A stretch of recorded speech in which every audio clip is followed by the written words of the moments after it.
ಎಲ್ಲರಿಗೆಲ್ಲ ನಮಸ್ಕಾರಗಳು.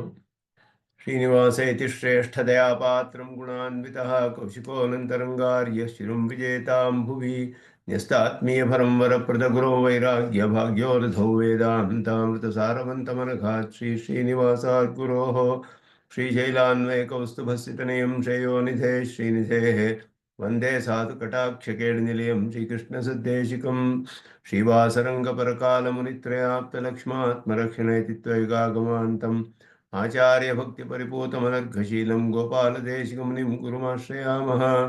नारायणाख्यतिराजपदाब्जभृङ्गश्रीवासयोगिगुरुणार्पितभारमीशे भक्त्यादिपूर्णवरदारिकृपात्तचिह्नं श्रीश्रीनिवासमुनिवर्यमहं प्रपद्ये। श्रीनारायणयोगीन्द्रवरदारिकृपाश्रयं रङ्गेशपादविनतं श्रीनिवासमुनिं भजे। श्रीमान् वेङ्कटनाथार्य कवितार्किककेसरी वेदान्ताचार्यवर्यो मे सन्निधत्तां सदा हृदि यो नित्यमच्युतपदाम्बुजयुग्मरुक्मं व्यामोहतस्तरितराणितनाय मेने अस्मद्गुरोर्भगवतोऽस्य देकसिन्धो रामानुजस्य चरणौ शरणं प्रपद्ये। निगाहे यामुनं तीर्थं साधुवृन्दावने स्थितं निरस्तजिह्मगस्पर्शेऽत्र कृष्णकृतादरः नाथेन मुनिनाथेन भवेयं नाथवानहं यस्य नैगमिकं दत्तं हस्तामलकताङ्गतं यस्य सारस्वतस्रोतो कुलामोदवासितं श्रुतीनां श्रमायालं शठारिन्दौ उपास्महे।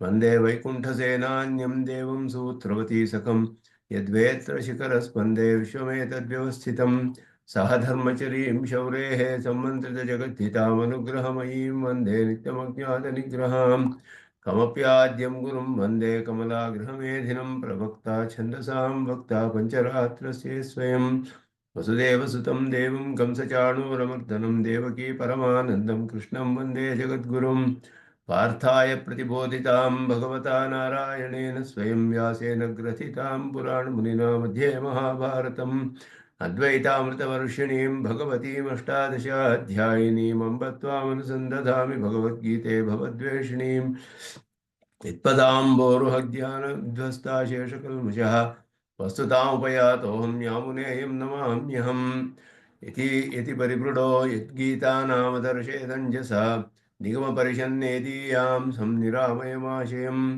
जननपदवीयातायातश्रमापहरां धियं जनेतु समे देवः श्रीमान् धनञ्जयसारथिः सन्तः सारलिहः चित्ततमः प्रमथिनीमिमां भजन्तु भगवद्गीता भाष्य तात्पर्यचन्द्रिकां।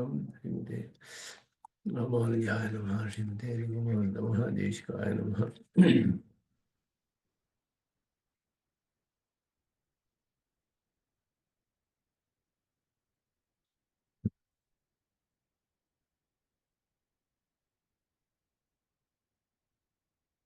ಗೀತಾರ್ಥ ಸಂಗ್ರಹದಲ್ಲಿ ಒಂದೊಂದು ಅಧ್ಯಾಯದ ಸಂಗ್ರಹವನ್ನು ಯಾಮುನಾಚಾರ್ಯರು ಹೇಳುವುದನ್ನ ಸ್ವಾಮಿ ದೇಶಿಕನ್ ವಿವರಿಸ್ತಾರೆ. ಅದರಲ್ಲಿ ಹೇಗೆ ಗೀತಾ ಭಾಷ್ಯಕ್ಕೂ ಇದಕ್ಕೂ ಸಮನ್ವಿತವಾಗಿದೆ ಅನ್ನೋದನ್ನು ಕೂಡ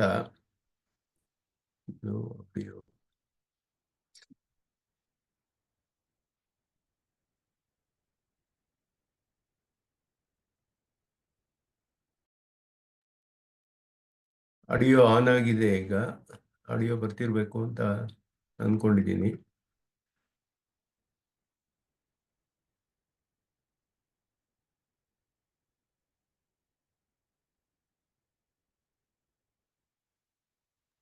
ಆಡಿಯೋ ಕೇಳಿಸ್ತಾ ಇದೆಯಾ ಎಲ್ಲರಿಗೂ?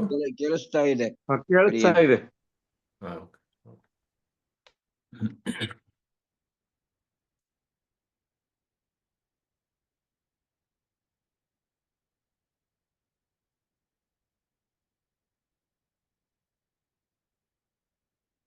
ಹನ್ನೆರಡನೇ ಅಧ್ಯಾಯದ ಸಂಗ್ರಹವನ್ನ 11 ಅಧ್ಯಾಯದ ಸಂಗ್ರಹಗಳನ್ನೆಲ್ಲ ನೋಡಿದ್ವಿ. 12ನೇ ಅಧ್ಯಾಯದಲ್ಲಿ ವಿಶೇಷವಾದ ಒಂದು ವಿಷಯವು ಹೇಳಲ್ಪಟ್ಟಿದೆ. ಭಕ್ತೇಃ ಶ್ರೈಷ್ಠ್ಯಂ ಉಪಾಯೋಕ್ತಿ ಅಶಕ್ತಸ್ಯ ಆತ್ಮನಿಷ್ಠತಾ ತತ್ಪ್ರಕಾರಾಃ ತು ಅತಿಪ್ರೀತಿಃ ಭಕ್ತೇಃ 12 ಉಚ್ಯತೆ. ಈ ಅರ್ಥಗಳನ್ನ ಇಲ್ಲಿ 12ನೇ ಅಧ್ಯಾಯದ ಅರ್ಥಗಳು ಅಂತ ಯಾಮುನಾಚಾರ್ಯರು ತಿಳಿಸ್ತಾರೆ.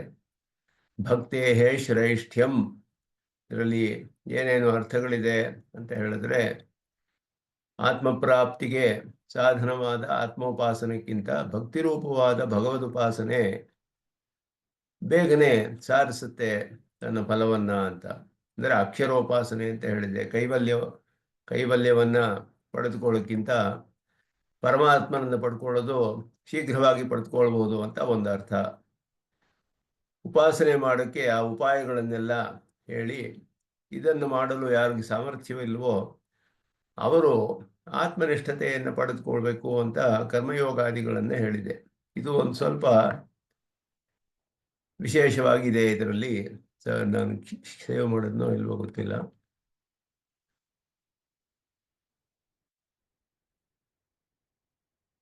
ಈ ಅರ್ಥಗಳನ್ನ ಈ ಅಧ್ಯಾಯದಲ್ಲಿ ನೋಡಬಹುದು. ಭಕ್ತೇ ಶ್ರೇಷ್ಠ್ಯಂ ಉಪಾಯೋಕ್ತಿ ಅಶಕ್ತಸ್ಯ ಆತ್ಮನಿಷ್ಠತಾ ತತ್ಪ್ರಕಾರ ಸ್ತುತಿ ಪ್ರೀತಿ ಭಕ್ತೇ ದ್ವಾದಶ ಉಚ್ಯತೆ. ಆತ್ಮಪ್ರಾಪ್ತಿಗೆ ಸಾಧನವಾದ ಭಕ್ತಿರೂಪವಾದ ಉಪಾಸನೆಯು ತನ್ನ ಗುರಿಯನ್ನು ಸಾಧಿಸುವುದರಲ್ಲಿ ಶೀಘ್ರತೆ ಹೊಂದಿದೆ, ಅದರಿಂದ ಅದು ಶ್ರೇಷ್ಠ. ಭಗವದುಪಾಸನೆ ಮಾಡೋಕ್ಕೆ ಉಪಾಯಗಳನ್ನೆಲ್ಲ ಹೇಳಿ, ಯಾರು ಅವರು ಮಾಡೋಕ್ಕೆ ಸಾಧ್ಯವಿಲ್ಲವೋ ಅವರು ಆತ್ಮನಿಷ್ಠತೆಯನ್ನು ಹೊಂದಬೇಕು ಅಂತ ಹೇಳಿದೆ ಇಲ್ಲಿ. ಅದಕ್ಕೆ ಬೇಕಾದ ಗುಣಗಳು ಮೊದಲಾದದೆಲ್ಲ ಹೇಳಲ್ಪಟ್ಟಿದೆ. ಇದು ಸ್ವಲ್ಪ ವಿಶೇಷವಾಗಿದೆ ಇದರಲ್ಲಿ. ಅದಂತಾನೆ ಮೊದಲು ಹೇಳ್ತಾ ಇರೋದು ಕರ್ಮಯೋಗ ಜ್ಞಾನಯೋಗದಲ್ಲೆಲ್ಲ. ಭಕ್ತಿ ಯೋಗವೇ ಕೆಲವರಿಗೆ ಭಕ್ತಿ ಅನ್ನೋದು ಅದರಲ್ಲಿ ಅನೇಕ ಪರ್ವಗಳಿದೆ ಅಂತ ಸ್ವಾಮಿ ದೇಶಿಕನ್ ಹೇಳ್ತಾರೆ. ಮುಂದೆ ಒಂದು ಶ್ಲೋಕದಲ್ಲಿ ಸಂಗ್ರಹ ಶ್ಲೋಕಗಳು ಬರುತ್ತೆ. 18 ಅಧ್ಯಾಯಗಳ ಅರ್ಥ ಹೇಳಿದ ಮೇಲೆ ಒಂದು ಸಂಗ್ರಹವಾದ ಅರ್ಥಗಳನ್ನೆಲ್ಲ ಈ ಗೀತಾಶಾಸ್ತ್ರದಲ್ಲಿ ನಾವು ತಿಳಿಬೇಕಾದ ಅರ್ಥಗಳನ್ನೆಲ್ಲ ಯಾವನಾದ್ರು ಕೆಲವು ಶ್ಲೋಕಗಳಲ್ಲಿ ನಮಗೆ ತಿಳಿಸ್ತಾರೆ. ಒಂದು ಪ್ರಧಾನವಾದ 18 ಅಧ್ಯಾಯಗಳಿಂದಲೂ ತಿಳಿಯಬೇಕಾದ ಕೆಲವು ಪ್ರಧಾನವಾದ ಒಂದು ಅರ್ಥಗಳು ಅದರಲ್ಲಿ ಹೇಳ್ತಾರೆ. ಭಕ್ತಿಯಲ್ಲಿ ಅನೇಕ ಪರ್ವಗಳಿದೆ. ಕೆಲವರಿಗೆ ಪರಮಾತ್ಮನಲ್ಲಿ ಆ ರೀತಿಯ ಒಂದು ಮನಸ್ಸು ಇಡೋದಕ್ಕೆ ಸಾಧ್ಯವಾಗಿಬಿಟ್ರೆ ಆ ರೀತಿ ಭಕ್ತಿ ಹೆಚ್ಚಾಗ್ತಾ ಬೇರೆ ಬೇರೆ ಪರ್ವಗಳಲ್ಲಿ ಹೋಗಿ ಅದು ಭಕ್ತಿಯೋಗಕ್ಕೂ ಕೂಡ ಅಂಕುರವಾಗಿ ಮುಂದೆ ಅವರು ಭಕ್ತಿಯೋಗವನ್ನು ಮಾಡೋಕ್ಕೆ ಸಾಧ್ಯವಾಗುತ್ತೆ ಅನ್ನುವಂತಹ ಅರ್ಥವನ್ನು ಹೇಳ್ತಾರೆ. ಆತ್ಮಜ್ಞಾನ ಅವರಿಗೆ ಬರುವ ಸಾಧ್ಯತೆ ಇದೆ ಅನ್ನೋದು 12ನೇ ಅಧ್ಯಾಯದಲ್ಲಿ ಹೇಳಲ್ಪಟ್ಟಿದೆ. ಅದನ್ನ ಅಲ್ಲಿ ಮುಂದೆ ಒಂದು ಶ್ಲೋಕದಲ್ಲಿ ವಿಸ್ತಾರವಾಗಿ ಬರುತ್ತೆ. ಅನಂತರಂ ಆತ್ಮಪ್ರಾಪ್ತಿ ಸಾಧನ ಭೂತಾತ್. ಆತ್ಮಪ್ರಾಪ್ತಿಗೆ ಸಾಧನವಾದದಕ್ಕಿಂತ ಆತ್ಮೋಪಾಸನಾತ್, ಆತ್ಮವನ್ನೇ ಉಪಾಸನೆ ಮಾಡೋದು, ಕೈವಲ್ಯೋಪಾಸನೆ, ಅಕ್ಷರೋಪಾಸನೆ ಅಂತ ಹೇಳಲ್ಪಟ್ಟಿದೆ. ಅದಕ್ಕಿಂತ ಭಕ್ತಿ ರೂಪಸ್ಯ ಭಗವದುಪಾಸನಸ್ಯ ಸ್ವಸಾಧ್ಯ ನಿಷ್ಪಾದನೆ. ಭಗವದುಪಾಸನೆ ತನ್ನಿಂದ ಸಾಧ್ಯವಾದ ಪರಮಾತ್ಮ ಜ್ಞಾನ ಅದನ್ನ ಉಂಟು ಮಾಡುವುದರಲ್ಲಿ ಶೈಘ್ರ್ಯಾತ್, ಬಹಳ ಶೀಘ್ರವಾಗಿ ಫಲ ಕೊಡೋದ್ರಿಂದ ಸುಸುಖ ಉಪಾದಾನತ್ವಾಚ, ಬಹಳ ಸುಖವಾಗಿಯೂ ಇರುತ್ತೆ ಮಾಡೋದಕ್ಕೆ ಅದು. ಅದರ ಯಾಕೆ ಅಂದರೆ ಭಗವಂತನ ದಿವ್ಯ ಮಂಗಳ ವಿಗ್ರಹದ ಧ್ಯಾನ, ಅವನ ವಿಭೂತಿ, ಅವನ ಯೋಗ, ಇವುಗಳೆಲ್ಲ ಧ್ಯಾನ ಮಾಡುವುದು ಬಹಳ ಪ್ರಿಯವಾಗಿ ಇರುತ್ತೆ, ಸುಖವಾಗಿರುತ್ತೆ ಒಬ್ಬ ಭಕ್ತನಿಗೆ ಅಂತ ಹೇಳಿ. ಅದು ಶ್ರೇಷ್ಠವಾದದ್ದು ಅಂತ ಹೇಳಿ ಉಪಾಸನ ಉಪಾಯಶ್ಚ ಹೇಳಿ ತದಕ್ಷರಸ್ಯ ಅಕ್ಷರನಿಷ್ಠತಾ. ಅದಕ್ಕೆ ಯಾರಿಗೆ ಶಕ್ತಿ ಇಲ್ಲವೋ ಅವನು ಅಕ್ಷರೋಪಾಸನೆ ಮಾಡಬಹುದು ಅಂತ ಹೇಳಿ ತದಪೇಕ್ಷಿತ ಅಶ್ಚ ಉಚ್ಯಂತೆ, ಅದಕ್ಕೆ ಅಪೇಕ್ಷಿತವಾದದ್ದೆಲ್ಲ ಹೇಳ್ತಾರೆ. ಇಲ್ಲಿ ಅತಿಪ್ರೀತಿ ಭಕ್ತೇ ಅಂತ ಹೇಳಿರೋದು ಉಪಸಂಹಾರ ಮಾತ್ರತಾ ವ್ಯಂಜನಾರ್ಥಂ ಅಂತ ಹೇಳಿದ್ರು. ಇಲ್ಲಿ ವೇದಾಂತ ದೇಶಿಕರು ಸಂಗ್ರಹವಾಗಿ ವ್ಯಾಖ್ಯಾನದಲ್ಲಿ ಒಂದು ಮುಖ್ಯವಾದ ವಿಷಯವನ್ನು ಹೇಳ್ತಿದ್ದಾರೆ. ಹಿಂಗಂದ್ರೆ ಏನರ್ಥ? ಅತಿಪ್ರೀತಿ ಉಪಸಂಹಾರ ಮಾತ್ರತಾ ವ್ಯಂಜನಾರ್ಥ. ಉಪಸಂಹಾರ ಅಂದರೆ ಕಡೆಯಲ್ಲಿ ಅಂತ ಬರೋದು, ಕನ್ಕ್ಲೂಷನ್ ಅಂದರೆ ಫೈನಲ್ ಸ್ಟೇಜ್ ಅಂತ ಅರ್ಥ. ಅಂತಿಮ ದಶೆ ಅತಿಪ್ರೀತಿ ಅನ್ನೋದು ಅಂತಿಮ ದಶೆ. ಭಕ್ತಿ ಅನ್ನೋದು ಆರಂಭಿಸುತ್ತೆ, ಅದರಲ್ಲಿ ಸ್ತುತಿ, ಕೀರ್ತನೆ, ಅದರಲ್ಲಿ ನವವಿಧ ಭಕ್ತಿ ಎಲ್ಲ ಹೇಳಿದೆ. ಸ್ಮರಣಂ ಕೀರ್ತನಂ ವಿಷ್ಣೋ, ಇದೆಲ್ಲ ಏನು ಹೇಳಿದೆಯೋ ಎಲ್ಲವೂ ಕೂಡ ಪರ್ವಭೇದ ಇದೆ ಅದರಲ್ಲಿ ಭಕ್ತಿಯಲ್ಲಿ. ಈ ಪರ್ವಭೇದದಿಂದ ಭಕ್ತಿ ಹೆಚ್ಚಾಗ್ತಾ ಆಗ್ತಾ ಆಗ್ತಾ ಆಗ್ತಾ ಹೋದಾಗ ಕಡೆಯಲ್ಲಿ ಅವನಿಗೆ ಅತಿ ಪ್ರೀತಿ ಅನ್ನೋದು ಒಂದು ದಶೆ. ಇದು ಕ್ರಮಕ್ರಮವಾಗಿ ಉಂಟಾಗುವಂತಹದ್ದು. ಇದರಲ್ಲಿ ಕ್ರಮಣೀಯ ತತ್ವ ಇದೆ ಅಂತ ಹೇಳ್ತಾರೆ, ಪರ್ವಭೇದಗಳಿದೆ ಅಂತ ಹೇಳ್ತಾರೆ. ಸಾಮಾನ್ಯವಾದ ಭಕ್ತಿಗೆ ಈ ಶಕ್ತಿ ಇಲ್ಲ ಉಂಟು ಮಾಡೋಕ್ಕೆ. ಈ ಭಕ್ತಿ ಹೆಚ್ಚಾಗ್ತಾ ಆಗ್ತಾ ಹೋಗಿದ್ರೆ ಪರ್ವಭೇದದಲ್ಲಿ ಅತಿ ಪ್ರೀತಿ ಅನ್ನೋದು ಅಂತಿಮ ದಶೆ. ಅದಾದವನಿಗೆ ಭಕ್ತಿಯೋಗ ಮಾಡೋಕ್ಕೆ ಸಾಧ್ಯವಾಗುತ್ತೆ ಅಂತ ಇಲ್ಲಿ ನಿರೂಪಣೆ ಮಾಡ್ತಾರೆ. ಸ್ವಾಮಿ ದೇಶಿಕನ ಮುಂದೆ ಒಂದು ಶ್ಲೋಕದಲ್ಲಿ ಅದರಲ್ಲಿ ವ್ಯಾಖ್ಯಾನ ಮಾಡ್ತಾರೆ ಇನ್ನೊಂದು ಸ್ವಲ್ಪ ಸ್ಪಷ್ಟವಾಗಿ ವಿಸ್ತಾರವಾಗಿ. ಅದು ಇಲ್ಲಿ ಹೇಳಲ್ಪಟ್ಟಿದೆ. ಅದು ಯಾರಿಗೆ ಆ ರೀತಿ ಯಾರಿಗೆ ಸಾಧ್ಯವಿಲ್ಲವೋ ಅವನು ಕರ್ಮಯೋಗದಿಂದ ಆರಂಭಿಸಬೇಕು ಅಂತ ಹೇಳಲ್ಪಟ್ಟಿದೆ. ಇದೊಂದು ವಿಶೇಷವಾದ ವಿಷಯ. ಅತಚಿತ್ತಂ ಸಮಾಧಾತು, ನೀವು ಹೇಳ್ತಾನೆ ನನ್ನಲ್ಲಿ ನೀನು ಮನಸ್ಸನ್ನು ನಿಲ್ಲಿಸೋಕ್ಕೆ ಸಾಧ್ಯವಿಲ್ಲದೆ ಹೋದರೆ ಮತ್ತು ಕರ್ಮ ಪರಮೋಭವ ಅಂತ ಹೇಳ್ತಾರೆ. ನನ್ನ ಅಭ್ಯಾಸ ಮಾಡು ಅಂತ ಮತ್ತೆ ಮತ್ತೆ ಚಿಂತನೆ ಮಾಡು. ಅಭ್ಯಾಸೇಪಿ ಅಸಮರ್ಥೋಸಿ, ಅಭ್ಯಾಸವೂ ಮಾಡೋಕ್ಕಾಗದೆ ಹೋದರೆ ಮತ್ತು ಕರ್ಮ ಪರಮೋಭವ, ನನ್ನ ದೇವಾಲಯದಲ್ಲಿ ಸ್ವಚ್ಛ ಮಾಡುವುದೋ ನಿರ್ಮಾಣ ಮಾಡುವುದೋ ಇಲ್ಲ ಒಂದು ಪುಷ್ಪದ ಕೈಂಕರ್ಯವೋ ಈ ರೀತಿ ಪರಮಾತ್ಮನ ಕೈಂಕರ್ಯಗಳನ್ನು ಮಾಡ್ಕೊಂಡು ಬಾ, ಅದರಿಂದಲೂ ನಿನಗೆ ಉಂಟಾಗುತ್ತೆ ಪ್ರೀತಿ ಅಂತ ಹೇಳಿ. ಅದರಲ್ಲೂ ಸಾಧ್ಯವಿಲ್ಲದೆ ಹೋದರೆ ನೀನು ಕರ್ಮಯೋಗವನ್ನು ಮಾಡು ಅಂತ ಕಡೆಯಲ್ಲಿ ಹೇಳಿದೆ. ಅದರಲ್ಲಿ ಅದು ಒಂದು ವಿಶೇಷವಾದ ಅರ್ಥವು ಅಲ್ಲಿ ಹೇಳಲ್ಪಟ್ಟಿದೆ. ಅದನ್ನು ಮುಂದೆ ವಿಸ್ತಾರವಾಗಿ ಬರುತ್ತೆ, ಅಲ್ಲಿ ಹೆಂಗೂ ಅಧ್ಯಯನ ಮಾಡ್ತೀವಿ.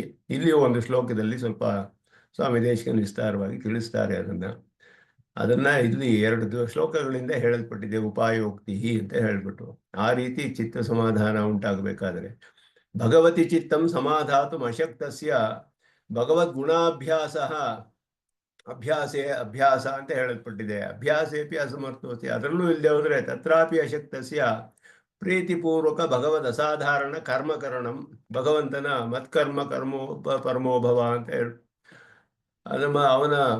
ಅವನಿಗೆ ಬಹಳ ಪ್ರೀತಿಯಾದ ಕೈಂಕರ್ಯಗಳು, ಭಗವಂತನಿಗೆ ಕೈಂಕರ್ಯಗಳನ್ನು ಕರ್ಮಗಳನ್ನು ಮಾಡ್ಕೊಂಡು ಬಾ ಅಂತ ಹೇಳಿ. ಅದರಲ್ಲೂ ಆಗಲಿಲ್ಲ ಅಂದರೆ ಆತ್ಮನಿಷ್ಠ ಅಂತ ಹೇಳಿಬಿಟ್ಟು ಅದು ಅವನಿಗೆ ಕರ್ಮಯೋಗವನ್ನು ಮಾಡು ಅಂತ ಅಲ್ಲಿ ಹೇಳಿದೆ. ಆ ರೀತಿ ಇದೊಂದು ವಿಶೇಷವಾದ ಕ್ರಮ ಈ ಅಧ್ಯಾಯದಲ್ಲಿ ಹೇಳಲ್ಪಟ್ಟಿರೋದು.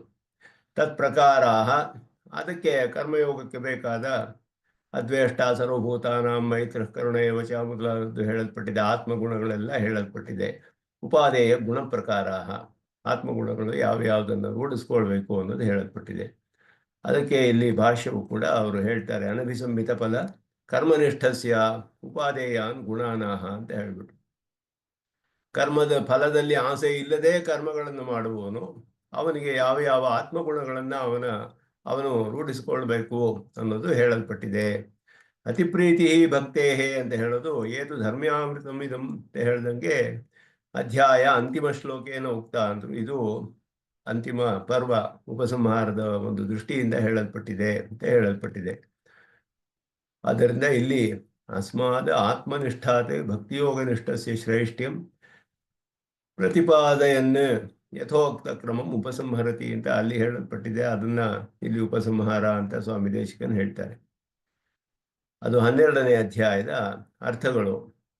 ದೇಹ ಸ್ವರೂಪಂ ಆತ್ಮಾಪ್ತಿ ಹೇತು ಆತ್ಮವಿಶೋಧನಂ ಬಂಧಹೇತು ವಿವೇಕಶ್ಚ ತ್ರಯೋದಶಿ ಉದೀರಿತಿ. ಇದು ಮುಖ್ಯವಾದ ಒಂದು ಅಧ್ಯಾಯ. ಇಲ್ಲಿಯೇ ಬಹಳ ವಿವಾದಗ್ರಸ್ತವಾದ ವಿಷಯಗಳೆಲ್ಲ ಇದೆ. ಕ್ಷೇತ್ರಜ್ಞನ ವಿಷಯ ಎಲ್ಲ ಬರುತ್ತೆ. ಅದು ಹೇಳುವಾಗ ವಿಸ್ತಾರವಾಗಿ ವಿಶಿಷ್ಟಾದ್ವೈತವನ್ನೆಲ್ಲ ಹೇಳ್ತಾರೆ ಭಾಷ್ಯದಲ್ಲಿ. ತ್ರಯೋದಶದಲ್ಲಿ ದೇಹಾತ್ಮನೋಹೋ ಸ್ವರೂಪಂ, ದೇಹಸ್ವರೂಪಂ ಅಂದರೆ ದೇಹಾತ್ಮನೋಹೋ ಸ್ವರೂಪಂ ಅಂತ ಅರ್ಥ. ದೇಹ ಯಾಥಾತ್ಮ್ಯ ಶೋಧನಂ ಆತ್ಮಾಪ್ತಿ ಹೇತು, ಅದಕ್ಕೆ ಕಾರಣವಾದದ್ದು ದೇಹವಿಯುಕ್ತ ಆತ್ಮಪ್ರಾಪ್ತಿ ಉಪಾಯ, ದೇಹವಿಯುಕ್ತವಾದ ಆತ್ಮನನ್ನು ಪಡೆದುಕೊಳ್ಳೋಕ್ಕೆ ಉಪಾಯ. ಆತ್ಮವಿಶೋಧನಂ ವಿವಿಕ್ತ ಆತ್ಮಸ್ವರೂಪ ಶೋಧನಂ, ದೇಹಕ್ಕಿಂತ ಬೇರೆಯಾದಂತಹ ಆತ್ಮನ ಸ್ವರೂಪದ ಒಂದು ವಿಸ್ತಾರವಾದ ಚಿಂತನೆ. ತಥಾವಿಧಸ್ಯ ಆತ್ಮನಃ ಚ ಅಚಿತ್ ಸಂಬಂಧ ಹೇತು ಕಾರಣಂ ಗುಣಸಂಗೋಸ್ಯ ಮೊದಲಾದದ್ದೆಲ್ಲ ಹೇಳಲ್ಪಟ್ಟಿದೆ. ಅದು ಅಲ್ಲಿ ಬರುತ್ತೆ 13ನೇ ಅಧ್ಯಾಯದಲ್ಲಿ. ವಿವೇಕಾನುಸಂಧಾನ ಪ್ರಕಾರಶ್ಚ, ವಿವೇಕವನ್ನು ಅದಕ್ಕೆ ಏನು ಮಾಡಬೇಕು ಅಂತ ಹೇಳಿಬಿಟ್ಟು ಅದೆಲ್ಲ ಇಲ್ಲಿ 13ನೇ ಅಧ್ಯಾಯದಲ್ಲಿ ಹೇಳಿರುವಂತಹ ದೇಹಾತ್ಮನೋ ಸ್ವರೂಪಂ ದೇಹ ಯಾಥಾತ್ಮ್ಯ ಶೋಧನಂ ಅಂತ ಅರ್ಥ.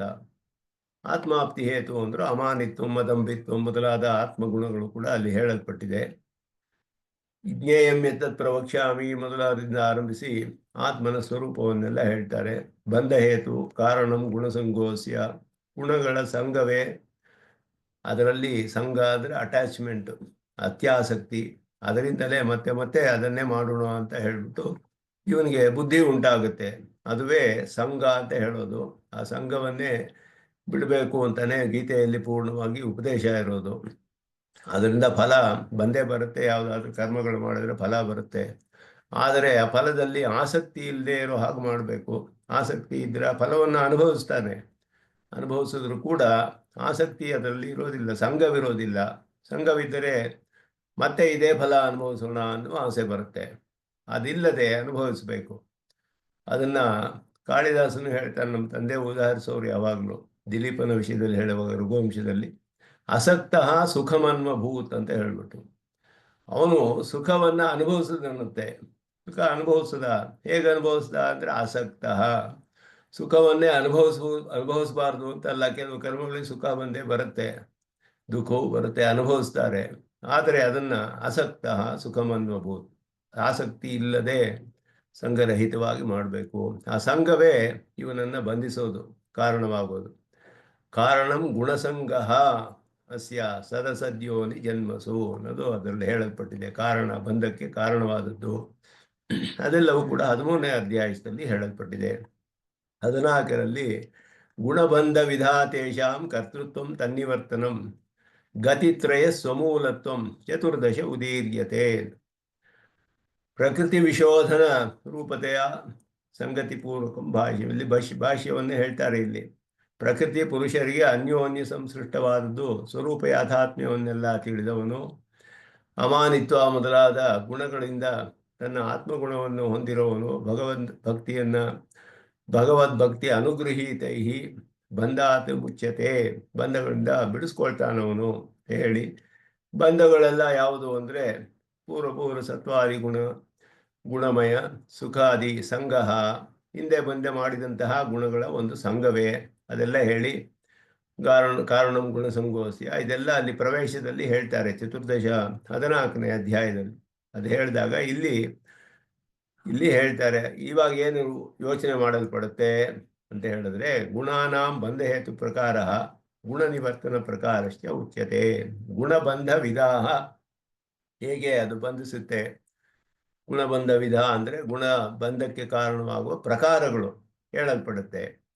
ಮತ್ತು ಅದರ ನಿವರ್ತನ, ಅದು ಹೇಗೆ ನಿವೃತ್ತಿ ಮಾಡೋದು ಅದನ್ನು ಅಂತ ಹೇಳೋದು. ಗುಣಕರ್ತೃತ್ವಾದೇಹೇ ಇಹ ಭಾಷ್ಯ ಅನುಕ್ತಿ ಪೂರ್ವವದೇವ ಇತಿ ಭಾವ್ಯಂ. ಗೀತಾ ಭಾಷ್ಯದಲ್ಲಿ ಅವರು ಗುಣಕರ್ತೃತ್ವ ಅನ್ನೋ ವಿಷಯವನ್ನು ನೇರವಾಗಿ ಹೇಳದೆ ಹೋದರು. ಹಿಂದೆ ಹೇಳಿದ್ದನ್ನೇ ಇಲ್ಲಿಯೂ ನಾವು ತಿಳಿಯಬೇಕು ಅಂತ ಸ್ವಾಮಿ ದೇಶಿಕನ್ ಸಮನ್ವಯ ಮಾಡ್ತಾರೆ. ಇಲ್ಲಿ ತೇಷಾಂ ಕರ್ತೃತ್ವಂ ಅಂತ ಒಂದು ಅರ್ಥವನ್ನು ಯಾಮನರು ಹೇಳಿದ್ರು 14ನೇ ಅಧ್ಯಾಯದಲ್ಲಿ. ಭಾಷ್ಯಗಾರರು ಅದನ್ನು ಬೇರೆಯಾಗಿ ವಿವರಣೆ ಮಾಡಲಿಲ್ಲ ಭಾಷ್ಯದಲ್ಲಿ. ಯಾಕೆ ಅಂತ ಹೇಳಿದ್ರೆ, ಹಿಂದೆಯೇ ಅದನ್ನು ಹೇಳಿದ್ದಾರೆ, ಅದನ್ನೇ ಕೂಡ ಹಿಂದೆ ಹೇಳಿದ ಪ್ರಕಾರದಲ್ಲಿ ಅದನ್ನೇ ಇಲ್ಲಿಯೂ ಕೂಡ ನಾವು ತಿಳಿಯಬೇಕಾದ್ದು ಅನ್ನೋ ಒಂದು ದೃಷ್ಟಿಯಿಂದ ಅಂತ ಸ್ವಾಮಿ ದೇಶಿಕನ್ ಸಮನ್ವಯ ಮಾಡ್ತಾರೆ. ಅದಕ್ಕೆ ಅದೆಲ್ಲ ಸತ್ವಂ ಇದರಲ್ಲಿ ಹೇಳಿದಾಗ ಗತಿತ್ರಯ ಸ್ವಮೂಲತ್ವಂ ತನ್ನಿವರ್ತನಂ, ಅದು ಹೇಗೆ ಅದನ್ನು ನಿವರ್ತನೆ ಮಾಡೋದು. ಈ ಸಂಘದಿಂದ ಹೇಗೆ ಕರ್ತೃತ್ವ ಅಂತ ಹೇಳೋದು, ಗುಣಕರ್ತೃತ್ವ ಅಂತ ಹೇಳಿದ್ರೆ ತೇಷಾಂ ಕರ್ತೃತ್ವಂ ಅಂತ ಹೇಳಿದ್ರು. ಹೇಗೆ ಅಂದರೆ ಸತ್ವರಜಸ್ಸು ತಮಸ್ಸುಗಳು ಹೇಗೆ ಉಂಟು ಮಾಡುತ್ತೆ ಸಂಘವನ್ನು. ಸತ್ವವು ಸುಖ ಜ್ಞಾನದಲ್ಲಿ ಸಂಘ ಉಂಟು ಮಾಡುತ್ತೆ, ಅದರಿಂದ ಬಂಧಿಸುತ್ತೆ. ಸತ್ವದಿಂದ ಸುಖ ಬಂದಾಗ ಅದರಲ್ಲಿ ಸಂಘ ಉಂಟಾಗುತ್ತೆ, ಸತ್ವವು ಬಂಧಕ್ಕೆ ಕಾರಣವಾಗುತ್ತೆ. ರಜಸ್ಸು ಕರ್ಮ ಸಂಘೇನ, ರಜಸ್ಸು ಹೆಚ್ಚು ಕರ್ಮಗಳನ್ನು ಮಾಡೋಣ ಅಂತ ಇವನ್ನ ಪ್ರಚೋದನೆ ಮಾಡುತ್ತೆ. ತಮಸ್ಸು ಪ್ರಮಾದ ಆಲಸ್ಯ ನಿದ್ರಾಭಿಹಿ, 3 ಕೂಡ ಬಂಧಕ್ಕೆ ಕಾರಣವಾಗುತ್ತೆ ಈ ರೀತಿ. ಆದ್ದರಿಂದ ಸಂಘ ಅನ್ನೋದನ್ನೇ ಬಿಡಬೇಕು ಎಲ್ಲದರಲ್ಲಿಯೂ. ಅದರ ಕರ್ತೃತ್ವ ಮೊದಲೇ ಹೇಳಿದಾಗಿದೆ, ಅದೇ ರೀತಿಯಲ್ಲೇ ನಾವು ತಿಳಿಬೇಕು ಅನ್ನೋದನ್ನು ಅಲ್ಲಿ ತೇಷು ಆರೋಪಿತಂ ಅಂತ ಹೇಳಿದ್ರು. ಕರ್ತೃತ್ವ ಅಂದರೆ ಗುಣಗಳು ಅಚೇತನ, ಅದು ಗುಣ ಅನ್ನೋದು ಕೆಲಸ ಮಾಡೋಕ್ಕಾಗಲ್ಲ. ಅಚೇತನ ಪದಾರ್ಥವು ಕೆಲಸ ಮಾಡೋದಿಲ್ಲ. ನಮ್ಮ ದೇಹ ಇಂದ್ರಿಯಗಳೆಲ್ಲ ಉಪಕರಣಗಳು ಏನೇನಿದೆಯೋ ಇದೆಲ್ಲ ತಾನೇ ಕೆಲಸ ಮಾಡೋದಿಲ್ಲ. ಜೀವಾತ್ಮನೇ ಮಾಡೋದು. ಕರ್ತೃತ್ವ ಇರೋ ಜೀವಾತ್ಮನಿಗೆ, ಅಚೇತನಕ್ಕೆ ಕರ್ತೃತ್ವವಿಲ್ಲ. ಆದರೆ ಇಲ್ಲಿ ಮಾಡುವ ಈ ಕರ್ತೃತ್ವವೆಲ್ಲ ಅವನಿಗೆ ಈ ಅಚೇತನದ ಒಂದು ಸಂಪರ್ಕದಿಂದ ಬಂದಿದೆ ಅಂತ ಹೇಳಿ, ಅದರ ಕಾರಣದಿಂದ ಬಂದಿರೋದ್ರಿಂದ ಅದರಲ್ಲಿ ಆರೋಪಿಸಬೇಕು ಅನ್ನೋದು ಅರ್ಥ ಇದಕ್ಕೆ. ಅದರಿಂದ ಬಂದಿದೆ, ಅದರ ಕಾರಣದಿಂದ, ಇವನಿಗೆ ಸ್ವರೂಪದಲ್ಲಿ ಇದಿಲ್ಲ ಅನ್ನುವಂಥದ್ದು ಅವನು ಅನುಸಂಧಾನ ಮಾಡಬೇಕು. ಆಗ ಮಾಡಿದ್ರೆ ಅದು ಬಂಧಿಸೋದಿಲ್ಲ ಆಗ ಅಂತ ಹೇಳ್ಬಿಟ್ಟು. ನಾಣ್ಯಂ ಗುಣೇಭ್ಯ ಕರ್ತಾರಂ, ಗುಣಗಳೇ ಎಲ್ಲ ಮಾಡುತ್ತೆ ಅಂತ ಹೇಳಿದ್ರೆ ಗುಣಗಳು ಮಾಡೋದಿಲ್ಲ. ಗುಣಗಳ ಸಂಪರ್ಕದಿಂದ ಜೀವಾತ್ಮನ ಒಂದು ಧರ್ಮಭೂತ ಜ್ಞಾನದ ಮೇಲೆ ಪ್ರಭಾವವಾಗಿ ಇವನು ತಾನೇ ಮಾಡ್ತಾನೆ. ಹಾಗೆ ಅದನ್ನು ತಡೆಯುವಂತಹ ಶಕ್ತಿ ಕೊಟ್ಟಿದ್ದಾನೆ ಪರಮಾತ್ಮ. ಅದನ್ನು ಇವನು ಮಾಡಬೇಕು. ಗುಣ ನಿವರ್ತನ ಪ್ರಕಾರ ಹೇಗೆ ಅಂದರೆ, ಪರಮಾತ್ಮನ ದಯೆಯಿಂದಲೇ ಗತಿತ್ರಯ ಸ್ವಮೂಲತ್ವಂ ಮಾಂಚಯೋ ಅವ್ಯಭಿಚಾರೇಣ ಭಕ್ತಿಯೋಗೇನ ಸೇವತೆ ಸಗುಣಾನ್ ಸಮತೀತ್ಯೈತಾನ್ ಬ್ರಹ್ಮಭೂಯಾಯ ಕಲ್ಪತೆ. ಬ್ರಹ್ಮಭೂಯಾಯ ಅಂದರೆ ಬ್ರಹ್ಮ ಅನ್ನೋದು ಜೀವಾತ್ಮನನ್ನು ಹೇಳುತ್ತೆ. ಇಲ್ಲಿ ಜೀವಾತ್ಮ ಸಾಕ್ಷಾತ್ಕಾರವೇ ಇಲ್ಲಿ ಹೇಳಿರೋದು. ಈ ಅಧ್ಯಾಯಗಳಲ್ಲೆಲ್ಲ ಅದುವೇ ಅರ್ಥ. ಇಂದ ಈ ಗತಿತ್ರಯ ಸ್ವಮೂಲತ್ವಂ ಅನ್ನೋದು ಬ್ರಹ್ಮಣೋ ಹಿ ಪ್ರತಿಷ್ಠಾಹಂ ಅದು ಕಡೆಯಲ್ಲಿ ಹೇಳಿದೆ. ಅದನ್ನೆಲ್ಲ ದೈವೀ ಶೇಷ ಗುಣಮಯಿ ಮಮ ಮಾಯಾ ದುರ್ತಿಯ ಮಾಮೇವ ಯೇ ಪ್ರಪದ್ಯಂತೆ ಮಾಯಾಮೇತಾಂ ತರಂತಿತೆ. ಎಲ್ಲ ಅವನೇ, ಪರಮಾತ್ಮನೇ. ಸ್ವ ಅನ್ನೋದು ಇಲ್ಲಿ ಪರಮಾತ್ಮನ ತಿಳಿಸುತ್ತೆ. ಸ್ವಮೂಲ, ಗತಿತ್ರಯ ಸ್ವಮೂಲ, ಅವನಿಂದಲೇ ಫಲವೆಲ್ಲ ಬರುವಂತಹದ್ದು. ಆದ್ದರಿಂದ ಅವನನ್ನೇ ಶರಣಾಗತಿ, ಅವನಲ್ಲಿಯೇ ಶರಣು ಹೋಗಬೇಕು ನಾವು. ಆಗಲೇ ನಮಗೆ ಇದರಿಂದ ಬಿಡುಗಡೆ ಆಗುತ್ತೆ ಈ ಮಾಯೆಯಿಂದ ಅನ್ನೋದು ಹೇಳಲ್ಪಟ್ಟಿದೆ. ಇದೆಲ್ಲ ಕೆಲವು ಅದರಲ್ಲಿ ಗತಿ ಹೇಳಿದೆ. ಊರ್ಧ್ವಂ ಗಚ್ಚಂತಿ ಸತ್ವಸ್ಥಾಹ, ಅಧೋ ಗಚ್ಚಂತಿ ತಾಮಸಾಹ, ಮಧ್ಯೆ ತಿಷ್ಟಂತಿ ರಾಜಸಾಹ. ಇದೆಲ್ಲ ಬೇರೆ ಬೇರೆ ಗತಿಗಳೆಲ್ಲ ಅದೆಲ್ಲ ಹೇಳಿದೆ ಅಲ್ಲಿ. ಅದೆಲ್ಲವನ್ನು ಕೊಡುವ ಅಲ್ಲಿ ವಿಚಾರ ಮಾಡ್ತಾರೆ 14ನೇ ಅಧ್ಯಾಯದಲ್ಲಿ ಬರುವಂತಹದ್ದು. ಇದೆಲ್ಲ ಅಧಿಕವಾದ ವಿಷಯ. ಮೊದಲು 12 ಅಧ್ಯಾಯದಲ್ಲಿ ಇದೆಲ್ಲ ಬಂದಿಲ್ಲ.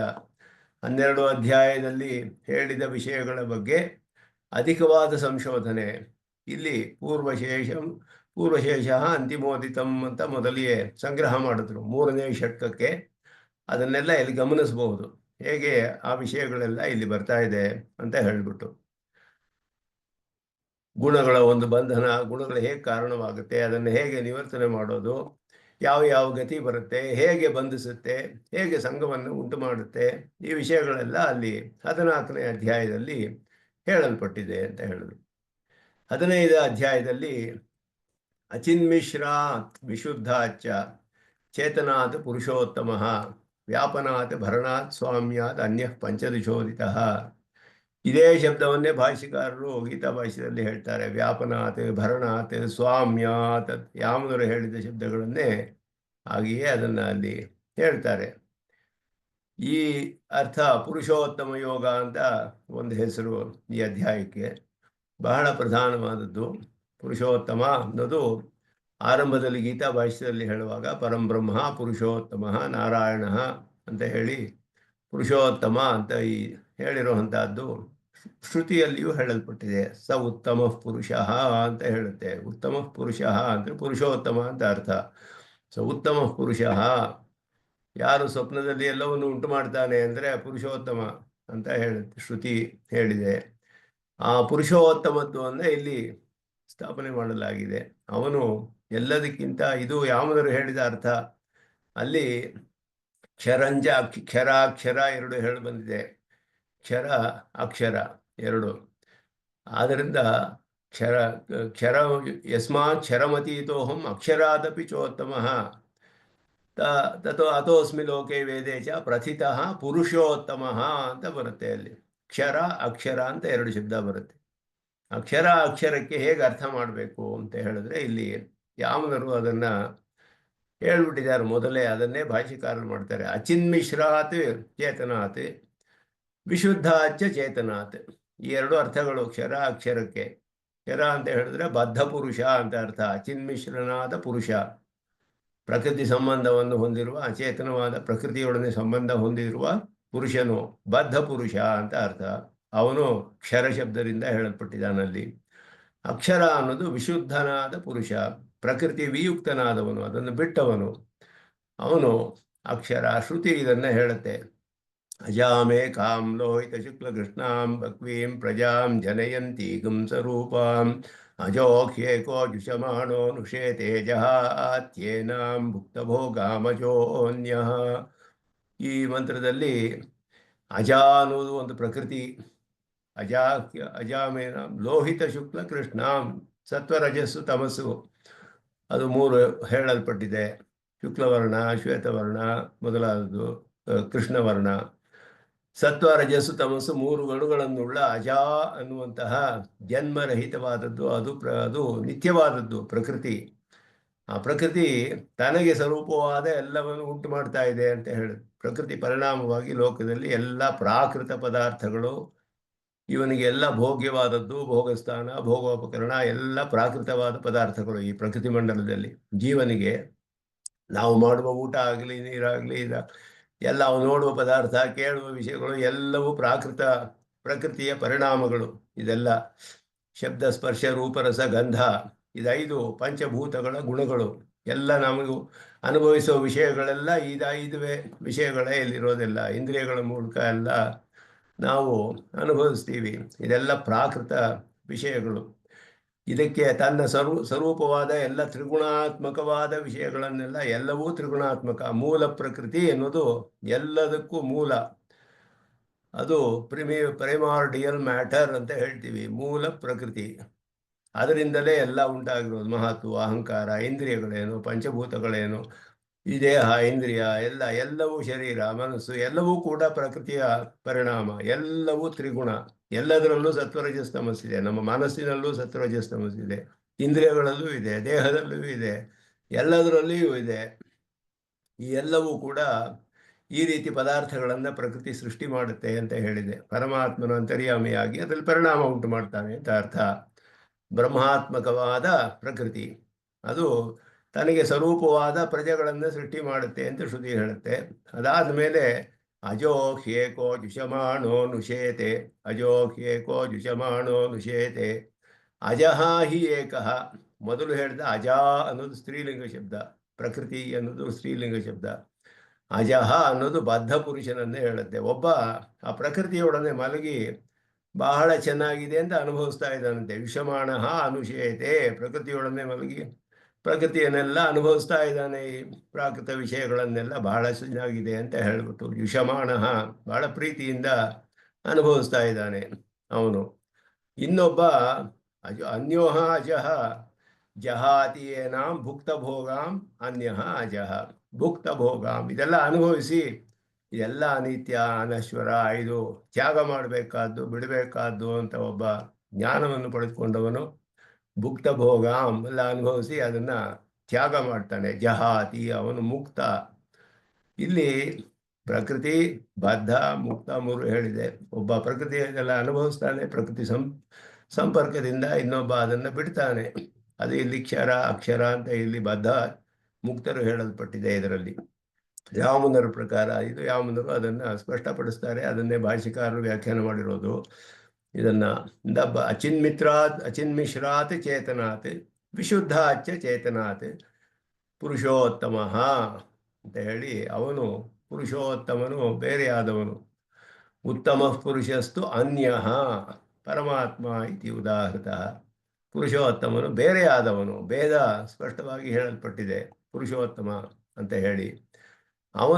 ಅವನ ವಿಶೇಷವೇನು, ಯಾವ ಕಾರಣದಿಂದ ಅನ್ಯನಾಗ್ತಾನವನು. ಅನ್ಯ ಅನ್ನೋದು ಯಾವ ಕಾರಣದಿಂದ ಅಂತ ಹೇಳಿದ್ರೆ, ವ್ಯಾಪನಾತ್, ಭರಣಾತ್, ಸ್ವಾಮ್ಯಾತ್. ಎಲ್ಲವನ್ನೂ ವ್ಯಾಪಿಸಿದಾನೆ, ಎಲ್ಲವನ್ನೂ ಧರಿಸಿದಾನೆ, ಎಲ್ಲಕ್ಕೂ ಸ್ವಾಮಿಯಾಗಿದ್ದಾನೆ. ಈ ಮೂರು ಕಾರಣಗಳಿಂದ ಅವನು ಚೇತನಾಚೇತನಗಳಿಂತಲೂ ಬದ್ಧ ಮುಕ್ತರಿಗಳಿಗಿಂತಲೂ ಬೇರೆಯಾದವನು ಅಂತ ಹೇಳಲ್ಪಟ್ಟಿದೆ. ಇಲ್ಲಿ ಬದ್ಧ ಮುಕ್ತರಿಗಿಂತ ಬೇರೆಯಾದವನು. ಯಸ್ಮಾತ್ ಕ್ಷರಮತೀತೋಹಂ ಅಕ್ಷರಾದಪಿ ಚೋತ್ತಮ ಉತ್ತಮ ಪುರುಷಸ್ತ್ವನ್ಯ ಪರಮಾತ್ಮೇತ್ಯುದಾಹರ್ಥ. ಪರಮಾತ್ಮ ಅಂತ ಹೇಳಲ್ಪಟ್ಟಿದ್ದಾನೆ. ಯೋ ಲೋಕತ್ರಯಂ ಆವಿಶ್ಯ ವಿಭರ್ತಿ ಅವ್ಯಯ ಈಶ್ವರ ಅನ್ನೋ ಶ್ಲೋಕಕ್ಕೆ ಇದು ವ್ಯಾಖ್ಯಾನ. ವ್ಯಾಪನಾತ್, ಭರಣಾತ್, ಸ್ವಾಮ್ಯಾತ್. ಲೋಕತ್ರಯಂ ಆವಿಶ್ಯ ಅಂದರೆ ವಿಷ ಪ್ರವೇಶನೆ ಅಂತ. ಆವಿಶ್ಯ ಅಂದರೆ ಪೂರ್ಣವಾಗಿ ಪ್ರವೇಶಿಸಿ ಅಂತ ಅರ್ಥ. ಆವಿಶ್ಯ ಮೂರು ಲೋಕಗಳನ್ನು ಪೂರ್ಣವಾಗಿ ವ್ಯಾಪಿಸಿ, ಬಿಭರ್ತಿ ಭರಣಾತ್ ಧರಿಸಿದಾನೆ. ಈಶ್ವರ ಅನ್ನೋದ್ರಿಂದ ಸ್ವಾಮಿತ್ವ ಹೇಳಲ್ಪಟ್ಟಿದೆ. ಸ್ವಾಮ್ಯಾತ್ ಅಂತ ಹೇಳಿ ಈಶ್ವರನು ಎಲ್ಲಕ್ಕೂ ಸರ್ವೇಶ್ವರ ಆಳ್ತಾನೆ ಎಲ್ಲವನ್ನು. ಅದು ಪಂಚದಶ 15ನೇ ಅಧ್ಯಾಯದ ಪ್ರಧಾನವಾದ ಅರ್ಥ. ಇದುವೇ ಇದರಲ್ಲಿ ಪುರುಷೋತ್ತಮನ ವಿಷಯವೇ ಪ್ರಧಾನವಾಗಿ ಹೇಳಲ್ಪಟ್ಟಿರೋದು ಅಂತ ಇಲ್ಲಿ ಹೇಳ್ತಾರೆ. ಕ್ಷರಾಕ್ಷರ ಶಬ್ದ ವ್ಯಾಖ್ಯಾನದ ವ್ಯನಕ್ತಿ ಕ್ಷೇತ್ರಾಧ್ಯಾಯೇ ಕ್ಷೇತ್ರಜ್ಞಭೂತಯೋ ಪ್ರಕೃತಿ ಪುರುಷಯೋ ಸ್ವರೂಪಂ ವಿಶೋಧ್ಯ ವಿಶುದ್ಧಸ್ಯ ಅಪರಿಚ್ಛಿನ್ನ ಜ್ಞಾನೈಕಾಕ. ಇದೆಲ್ಲ ಭಾಷ್ಯ ಮುಂದೆ ಬರುತ್ತೆ, ಅದು ಭಾಷ್ಯವನ್ನು ಅಧ್ಯಯನ ಮಾಡುವಾಗ ಇದೆಲ್ಲ ಬರುತ್ತೆ. ಇವನು ಬದ್ಧ ಪುರುಷ, ನಿತ್ಯ ಪುರುಷರು, ಅವರಿಗಿಂತ ಬೇರೆ ಆದವನು ಮೊದಲಾದದ್ದು ಇಲ್ಲಿ ಹೇಳಲ್ಪಟ್ಟಿದೆ. ಆದ್ದರಿಂದ ಅವನು ಅವರಿಬ್ಬರಿಗಿಂತಲೂ ಬೇರೆಯಾದವನು ಅಂತ ಹೇಳಿ ಪುರುಷೋತ್ತಮನ್ನ ಸ್ಪಷ್ಟವಾಗಿ ಇಲ್ಲಿ ಅದಕ್ಕೆ ಪುರುಷೋತ್ತಮನ್ನ ಹೇಳ್ತಾರೆ.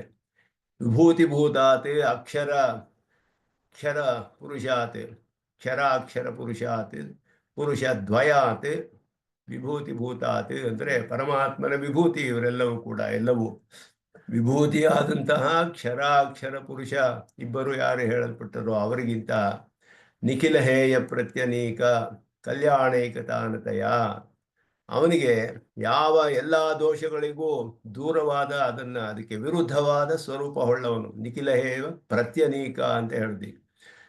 ಕಲ್ಯಾಣೈಕ ತಾನತೆಯ, ಸಕಲ ಕಲ್ಯಾಣ ಗುಣಗಳಿಗೆ ಆಶ್ರಯನಾದವನು. ಅವನಿಗೆ ಅತ್ಯಂತ ಉತ್ಕರ್ಷೇಣ, ಅವನಿಗೆ ಬಹಳ ಅತ್ಯುತ್ಕೃಷ್ಟನಾದವನು. ವಿಸಜಾತೀಯಸ್ಯ ಭಗವತಃ, ಬರೀ ಅವನು ಬೇರೆ ಅಂತ ಸಾಮಾನ್ಯವಾಗಿ ಹೇಳೋದಲ್ಲ, ಎಲ್ಲರಿಗಿಂತಲೂ ಬೇರೆಯಾದವನು ಅಂತ ಅಷ್ಟೇ ಅಲ್ಲ, ಅವನಿಗೆ ಅತ್ಯಂತ ಉತ್ಕೃಷ್ಟತೆ, ಆ ಕಾರಣದಿಂದ ಅವನು ಬೇರೆಯಾಗಿದ್ದಾನೆ. ಆ ಪರಮಾತ್ಮನ ಪುರುಷೋತ್ತಮತ್ವಂಚ ವಕ್ತುಮಾರಭತೆ ಅಂತ ಹೇಳ್ತಾರೆ. ಪುರುಷೋತ್ತಮತ್ವವನ್ನು ಹೇಳ್ತಾರೆ.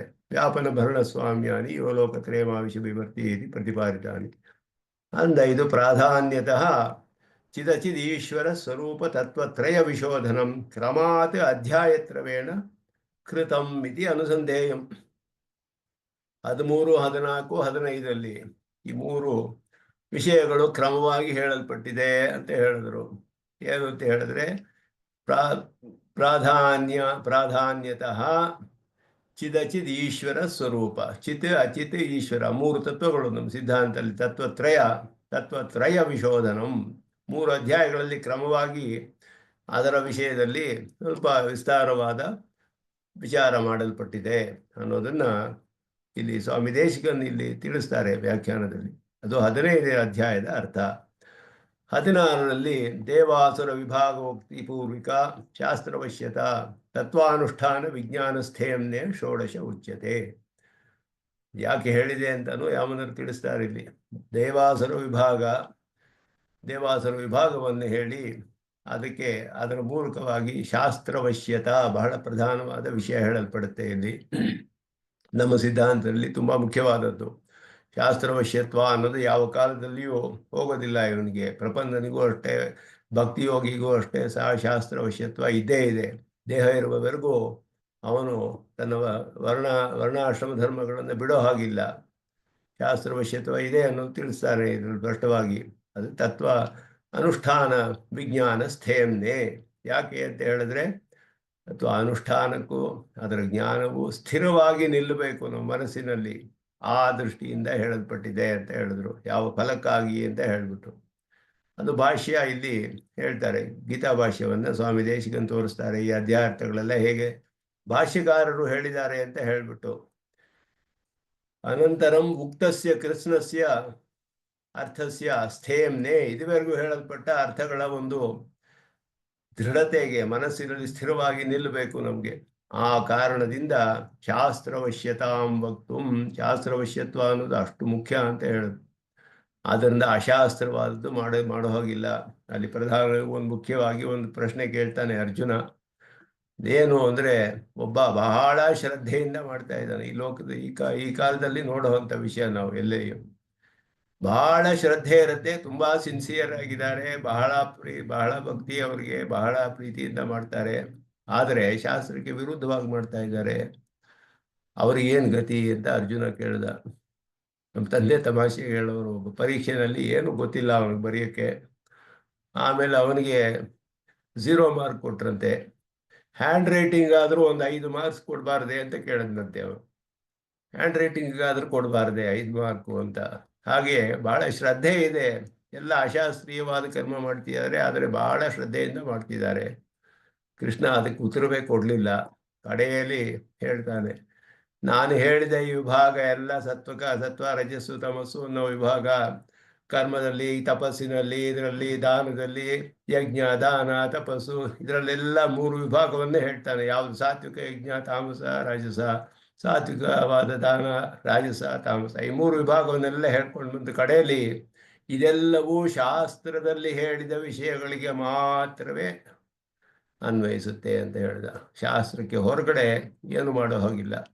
ಅದು ಎಷ್ಟೇ ಶ್ರದ್ಧೆಯಿಂದ ಮಾಡಿದ್ರೂ ಅದಕ್ಕೆ ಫಲವಿಲ್ಲ ಅನ್ನೋದನ್ನೇ ಹೇಳ್ತಾನೆ. ಅದು ಮಾಡಕೂಡ್ದು ಅನ್ನೋದು ಅರ್ಥ. ಅದರಿಂದ ಅದನ್ನ ಇಲ್ಲಿ ಸ್ಪಷ್ಟವಾಗಿ ಶಾಸ್ತ್ರವಶ್ಯತ, ಅದಕ್ಕೆ ಇದೆಲ್ಲ ಸ್ಥಿರವಾಗಿ ನಿಲ್ಬೇಕಾದ್ರೆ ಶಾಸ್ತ್ರವಶ್ಯತೆ ಅನ್ನೋದು ಇರಬೇಕು. ಅದನ್ನು ಮುಂದೆ ಹೇಳೊಂದಾರು ಹೇಳ್ತಾರೆ, ಅಶಾಸ್ತ್ರಂ ಆಸುರಂ ಕೃತ್ಸ್ನಂ ಅಂದ್ರು. ದೈವಾಸುರ ವಿಭಾಗ ಇಲ್ಲಿ ಹೇಳಿ, ದೈವಾಸುರ ವಿಭಾಗ ಅಂದ್ರೆ ಏನು ಅಂದ್ರೆ, ಯಾರು ಶಾಸ್ತ್ರವನ್ನು ಅನುಸರಿಸ್ತಾರೋ ಅವರು ದೇವ, ಯಾರು ಶಾಸ್ತ್ರಕ್ಕೆ ವಿರುದ್ಧವಾಗಿ ಮಾಡ್ತಾರೋ ಅವರು ಅಸುರರು. ಹೀಗೆ ಇದು ವಿಭಾಗ, ದೇವಾಸುರ ವಿಭಾಗ ಅನ್ನೋದು ಅದುವೇ. ಅದನ್ನ ಶಾಸ್ತ್ರವಶ್ಯತ್ವ ಅನ್ನೋದನ್ನ ಅದೆಲ್ಲ ಹೇಳಿ ಅದರ ಮೂಲಕವಾಗಿ ಶಾಸ್ತ್ರವಶ್ಯತೆಯನ್ನೇ ಹೇಳ್ತಾನೆ. ಯಾಕೆ ಅಂದರೆ ಶಾಸ್ತ್ರವಶ್ಯತೆ ಎಲ್ಲರಿಗೂ ಇದೆ, ಅದನ್ನು ಅನುಸರಿಸೋರು ದೇವ, ಬಿಕ್ಕಿದವರು ಆಸುರರು ಅಂತ ಹೇಳ್ಬಿಡ್ತಾರೆ. ದೈವಾಸುರ ವಿಭಾಗವನ್ನ ಹೇಳ್ಬಿಟ್ಟು ಅಲ್ಲಿ ಅದನ್ನು ಸ್ಪಷ್ಟವಾಗಿ ದೈವಾಸುರ ವಿಭಾಗೋಕ್ತಿ ಮುಖೇನ ಪ್ರಾಪ್ಯ ತತ್ವಜ್ಞಾನಂ ತತ್ಪ್ರಾಪ್ತಿ ಉಪಾಯ ಜ್ಞಾನಂ ಚ ವೇದೈಕ ಮೂಲಂ ಇತಿ ಉಕ್ತಂ. ವೇದವೇ ಎಲ್ಲಕ್ಕೂ ಮೂಲವಾದ ವೇದೋಖಿಲೋ ಧರ್ಮ ಅಂತ ಹೇಳಿದಾಗೆ, ಧರ್ಮ ಅಂದರೆ ವೇದದಲ್ಲಿ ಹೇಳಿರೋದೆಲ್ಲವೇ ಧರ್ಮ, ಮಿಕ್ಕಿದೆಲ್ಲ ಧರ್ಮವಾಗುವುದಿಲ್ಲ. ಅದನ್ನ ತಸ್ಮಾತ್ ಶಾಸ್ತ್ರಂ ಪ್ರಮಾಣಂತೆ ಕಾರ್ಯಕಾರ್ಯ ವ್ಯವಸ್ಥಿತವು, ಏನು ಮಾಡಬೇಕಾದ್ರೂ ಮಾಡಬಾರ್ದು ಅಂತ ಹೇಳಿದ್ರು ಶಾಸ್ತ್ರವೇ ಪ್ರಮಾಣ. ಜ್ಞಾತ್ವಾ ಶಾಸ್ತ್ರ ವಿಧಾನೋಕ್ತಂ ಕರ್ಮಕರ್ತುಂ ಇಹಾರ್ಹಸಿ ಅಂತ ಕೃಷ್ಣ ಅದನ್ನ ಉಪಸಂಹಾರ ಅದು ಬಹಳ ಮುಖ್ಯವಾದ ವಿಷಯ. ಅಲ್ಲಿ ಮುಂದೆ 17ರಲ್ಲಿ ಅಶಾಸ್ತ್ರಂ ಆಸುರಂ ಕೃಷ್ಣಂ ಶಾಸ್ತ್ರೀಯಂ ಗುಣತಃ ಪೃಥಕ್ ಲಕ್ಷಣಂ ಶಾಸ್ತ್ರ ಸಿದ್ಧಸ್ಯ ತ್ರಿಧಾ ಸಪ್ತದಶೋದಿತಂ ಅಂದರು. ಶಾಸ್ತ್ರ ಸಿದ್ಧವಾದಕ್ಕೆ 3 ವಿಧವಾಗಿದೆ, ಸಾತ್ವಿಕ ರಾಜಸ ತಾಮಸ ಅಂತ ಹೇಳ್ಬಿಟ್ಟು. ಶಾಸ್ತ್ರೀಯವಾದದ್ದು ಕೂಡ 3 ವಿಧವಾಗಿದೆ, ಗುಣತಃ ಪೃಥಕ್ ಬೇರೆ ಬೇರೆ ಆಗಿದೆ. ಶಾಸ್ತ್ರೀಯವಾದದ್ದು ಕೂಡ ಕೆಲವು ಸಾತ್ವಿಕ, ಕೆಲವು ರಾಜಸ, ಕೆಲವು ತಾಮಸ ಆಗುತ್ತೆ. ಅದನ್ನ ಹೇಳ್ತಾನೆ. ಶಾಸ್ತ್ರಕ್ಕೆ ಹೊರಗಡೆ ಇರೋದೆಲ್ಲ ಆಸುರ, ಶಾಸ್ತ್ರೀಯವಾದದ್ದರಲ್ಲೂ ಸಾತ್ವಿಕ ರಾಜಸ ತಾಮಸ ಅನ್ನೋ ವಿಭಾಗವಿದೆ. ಅದನ್ನ 3 ವಿಧವನ್ನ ಇಲ್ಲಿ ಹೇಳಲ್ಪಟ್ಟಿದೆ ಸಪ್ತದಶ 17ನೇ ಅಧ್ಯಾಯದಲ್ಲಿ. ಅದು ವಿಸ್ತಾರವಾಗಿ ಅಲ್ಲಿ ಬರುತ್ತೆ. ಎಲ್ಲದಕ್ಕೂ ಕೂಡ ಓಂ ತತ್ಸರಿತಿ ಶಾಸ್ತ್ರ ಸಿದ್ಧಸ್ಯ ತ್ರಿವಿಧಂ ಲಕ್ಷಣ ಮುಕ್ತಂ. ಶಾಸ್ತ್ರ ಸಿದ್ಧನಾದವನು ಅಂದರೆ ಅಧಿಕಾರಿಯಾದವರು ಯಾವ ಯಾವ ಫಲವನ್ನು ಪಡಿಬೇಕು ಅಂತ ಇಚ್ಛೆ ಪಡ್ತಾರೋ ಅದಕ್ಕೆ ಅನುಗುಣವಾಗಿ ಮಾಡ್ತಾರೆ. ಅಲ್ಲಿ ಓಂ ತತ್ಸರಿತಿ ನಿರ್ದೇಶ ಬ್ರಹ್ಮಣ ತ್ರಿವಿಧ ಸ್ಮೃತಃ ಅಂತ ಹೇಳಿ 3 ಓಂ, ಒಂದು ಪ್ರಣವ, ತತ್ ಸತ್, ಪ್ರಣವ ಓಂ ತತ್ ಸತ್ 3 ವಿಧವಾಗಿ ಹೇಳಲ್ಪಟ್ಟಿದೆ. ಪ್ರಣವವು ಎಲ್ಲ ಮಂತ್ರಗಳಿಗೂ ಪೂರ್ವವಾಗಿ ಹೇಳುವಂಥದ್ದು, ಅದು ಬ್ರಹ್ಮನನ್ನು ತಿಳಿಸುತ್ತೆ. ಬ್ರಹ್ಮವಾಚಕ ಶಬ್ದ ಎಲ್ಲಕ್ಕೂ ಅದು ಮೊದಲು ಬರುತ್ತೆ. ತತ್ ಸತ್ ಅನ್ನೋದು ಆಯಾ ಕರ್ಮಗಳಲ್ಲಿ ಅವರು ಏನು ಫಲವನ್ನು ಆಸೆ ಪಡ್ತಾರೋ ಅದಕ್ಕೆ ಅನುಗುಣವಾಗಿ ಉಪಯೋಗಿಸ್ಬೇಕು. ಮುಮುಕ್ಷುವಾದವನು ಬರೀ ತತ್ ಅಂತ ಹೇಳಬೇಕು. ತತ್ ಅನ್ನೋದು ಪರಮಾತ್ಮ ತಿಳಿಸುತ್ತೆ. ಏಕೋ ನೈಕ ಸವಕ್ತಿಕ್ಯಂ ಯತ್ ತತ್ ಪದಂ ಅನುತ್ತಮಂ. ಯತ್ ತತ್ ಪದಂ, ಅದು ತತ್ ಅನ್ನೋದು ಪರಮಾತ್ಮನಿಗೆ ವಿಷ್ಣು ಸಹಸ್ರನಾಮದಲ್ಲಿ ಹೇಳಲ್ಪಟ್ಟ ನಾಮ, ಅದೊಂದು ಹೆಸರು ವಿಷ್ಣುವಿಗೆ. ತತ್ ಅನ್ನೋದು ಏಕಃ ನೈಕಃ ಸವಃ ಕಹ ಕಿಂ ಇದೆಲ್ಲ ಹೆಸರುಗಳು, ಇದೆಲ್ಲ ವಿಷ್ಣು ಸಹಸ್ರನಾಮದಲ್ಲಿ ಬರೋ ಹೆಸರುಗಳು. ತತ್ ಅನ್ನೋದು ಹಾಗೆಯೇ. ಸತ್ ಅನ್ನೋದು ಒಳ್ಳೆಯ ಶ್ರೇಯಸ್ಸಾಧನವಾದದ್ದು. ಕಾಮ್ಯ ಕರ್ಮಗಳನ್ನೆಲ್ಲ ಯಾರು ಫಲವನ್ನ ಆಸೆ ಪಡ್ತಾರೋ, ಆಯುರಾರೋಗ್ಯ ಐಶ್ವರ್ಯ ಅಭಿವೃದ್ಧಿ ರಸ್ತು ಅಂತ ಹೇಳಿದ್ವು, ಆಯುಸ್ಸು ಆರೋಗ್ಯ ಇದೆಲ್ಲ ಆಸೆ ಪಡುವವರು ಓಂ ತತ್ ಸತ್ ಅಂತ ಸಂಕಲ್ಪ ಮಾಡ್ತಾರೆ. ಹರಿರೋಂ ತತ್ ಸತ್. ಮುಮುಕ್ಷುಗಳು ಹರಿರೋಂ ತತ್ ಅಷ್ಟೇ ಮಾಡಬೇಕು, ಸತ್ ಸೇರಿಸ್ಕೋಬಾರ್ದು. ಅದು ಗೀತೆಯಲ್ಲಿ ಹೇಳಿರುವ ವಿಷಯ. ಕೃಷ್ಣನು ಹೇಳ್ತಾನೆ ಸ್ಪಷ್ಟವಾಗಿ, ಹರಿರೋಂ ತತ್ ಅಂತಾನೆ ನಾವು ಸಂಕಲ್ಪ ಮಾಡೋದು ಎಲ್ಲಕ್ಕೂ ಕೂಡ. ಸತ್ ಅಂತ ಸೇರಿಸಿದ್ರೆ ಕಾಮ್ಯ ಕರ್ಮದಲ್ಲಿ ಅದರಲ್ಲಿ ಫಲದಲ್ಲಿ ಇಷ್ಟ ಇರುವವರು ಹಾಗೆ ಸೇರಿಸ್ಕೊಳ್ತಾರೆ. ಅದು ಹೇಳಲ್ಪಟ್ಟಿದೆ ಹೀಗೆ. ಲಕ್ಷಣವೆಲ್ಲ ಅಲ್ಲಿ ಬರುತ್ತೆ 17ನೇ ಅಧ್ಯಾಯದಲ್ಲಿ. ಅದು ನಮ್ಮ ನಮ್ಮ ಅಣ್ಣನವರ ಸ್ಲೈಡ್ನಲ್ಲಿ ಕೂಡ ನೋಡ್ಬೋದು ನೀವು. ಅದರ ಅರ್ಥಗಳನ್ನೆಲ್ಲ ಇಲ್ಲಿ ಅದನ್ನು ನಾನು ಶೇರ್ ಮಾಡಿದ್ದೇನೆ. 13ನೇ ಅಧ್ಯಾಯದು ವಿಯುಕ್ತವಾದ ಆತ್ಮಸ್ವರೂಪ ನಿರೂಪಣೆ ಅಂತ ಆತ್ಮನಿಗೆ ಅಚಿತ್ ಸಂಬಂಧವಾಗಿರುವುದಕ್ಕೆ ಕಾರಣ ವಿವೇಕಾನುಸಂಧಾನ ಇದೆಲ್ಲ ಸ್ಪಷ್ಟವಾಗಿ ಇಲ್ಲಿ ಅನುವಾದ ಮಾಡಿರೋದ್ರಲ್ಲಿ ನೋಡ್ಬೋದು ಸ್ಪಷ್ಟವಾಗಿ. ಸತ್ವ ರಜಸ್ಸು ತಮಸ್ಸು ಇದೆಲ್ಲ ಸಾಮಾನ್ಯವಾಗಿ ನಮ್ಮ ತಂದೆಯ ಪುಸ್ತಕದಿಂದಲೂ ಶೇಟ್ಲೂರು ಸ್ವಾಮಿಗಳ ಪುಸ್ತಕದಿಂದಲೂ ತೆಗೆದುಕೊಂಡಿರುವಂತಹದ್ದು. ಕರ್ತೃತ್ವ ಗುಣನಿವರ್ತನ ಪ್ರಕಾರ ಎಲ್ಲ ದಾಟಿ ಐಶ್ವರ್ಯ ಆತ್ಮ ಅನುಭವ ಅಥವಾ ಭಗವತ್ ಪ್ರಾಪ್ತಿ ಅನ್ನೋ ಗತಿಗಳಿಗೆ ಶರಣಾಗತಿ ಮಾಡೋದೇ ಉಪಾಯ ಅಂತ ಹೇಳ್ಬಿಟ್ಟು ಗತಿತ್ರಯ ಸಮೂಲತ್ವ ಅವರಿಗೆ ಯಾವ್ಯಾವ ಗತಿಗಳು ಉಂಟಾಗುತ್ತೆ ಅದೆಲ್ಲವೂ ಹೇಳಲ್ಪಟ್ಟಿದೆ. ಪ್ರಕೃತಿ ಸಂಬಂಧ ಹೊಂದಿರುವ ಬದ್ಧಚೇತನ ಹೋಗಲಾಡಿಸ್ಕೊಂಡಿರುವ ಮುಕ್ತ ಚೇತನಿಗಿಂತಲೂ ಪುರುಷೋತ್ತಮನು ಲೋಕತ್ರಯವನ್ನು ವ್ಯಾಪಿಸಿ ಎಲ್ಲಕ್ಕೂ ಧಾರಕನಾಗಿ ಎಲ್ಲಕ್ಕೂ ಸ್ವಾಮಿಯಾಗಿರೋದ್ರಿಂದ ಬೇರೆಯಾಗಿದ್ದಾನೆ ಅನ್ನೋದು ಪುರುಷೋತ್ತಮನ ಸ್ವರೂಪ ಅಲ್ಲಿ ಉಪದೇಶಿಸ್ತಾರೆ. 20 ಅಂತ ಬಂದುಬಿಟ್ಟಿದೆ, ಇದು 17 ಇರಬೇಕು. ಎಲ್ಲವೂ ಕೂಡ ಶಾಸ್ತ್ರ ಪಾಲಿಸೋದ್ರಿಂದಲೇ ದೈವಿ ಸಂಪತ್ತು ಆಸುರಿ ಸಂಪತ್ತು ಅನ್ನೋದು ಹೇಳಲ್ಪಟ್ಟಿದೆ. ಅದಕ್ಕೆ ಅನುಗುಣವಾಗಿ ಮಾಡಬೇಕು ಅಂತ ಹೇಳ್ಬಿಟ್ಟು ಶಾಸ್ತ್ರೀಯಂ ಗುಣತಃ ಪೃಥಕ್ ವಿಧಿಸಿರುವುದೆಲ್ಲ ಇದು 17ನೇ ಅಧ್ಯಾಯದ ಅರ್ಥ. ಸಾತ್ವಿಕ ರಾಜಸ್ತಾಮಸ ಮೊದಲಾದದ್ದು ಹೇಳುತ್ತೆ. 18ರಲ್ಲಿ ಶಾಸ್ತ್ರದ ಸಾರಾರ್ಥವು ಹೇಳಲ್ಪಟ್ಟಿದೆ. ಯಾಗ ಸನ್ಯಾಸ ಇವುಗಳ ಈಶ್ವರೇ ಕರ್ತೃತಾ ಬುದ್ಧಿ ತತ್ವೋಪಾದೇಯತ ಅಂತಿಮೆ ಸ್ವಕರ್ಮ ಪರಿಣಾಮಶ್ಚ ಶಾಸ್ತ್ರ ಸಾರಾರ್ಥ ಉಚ್ಯತೆ ಅಂತ ಹೇಳಿದ್ರು. ಎಲ್ಲ ಕರ್ಮಗಳನ್ನು ಕಡೆಯಲ್ಲಿ ಭಗವಂತನಲ್ಲಿ ಅನುಸಂಧಾನ ಮಾಡಬೇಕು. ಸತ್ವಗುಣದ ಉಪಾದೇಯತೆ ಮತ್ತೆ ಸ್ವರ್ಣೋಚಿತವಾದ ಕರ್ಮಗಳ ಅನುಷ್ಠಾನದಿಂದ ಪರಮಾತ್ಮನ ಪ್ರಾಪ್ತಿ ಪ್ರಕಾರ ಇದೆಲ್ಲವೂ ಕೂಡ ಗೀತೆಯಲ್ಲಿ ಶಾಸ್ತ್ರದ ಸಾರಾರ್ಥ ಅನ್ನೋದನ್ನ ಆಳವಂದರ ಮತದಲ್ಲಿ ಹಾಗೆ ಹೇಳಲ್ಪಟ್ಟಿದೆ. ಅದುವೇ ಭಾಷಿಕಾರರು ವ್ಯಾಖ್ಯಾನ ಮಾಡೋದು.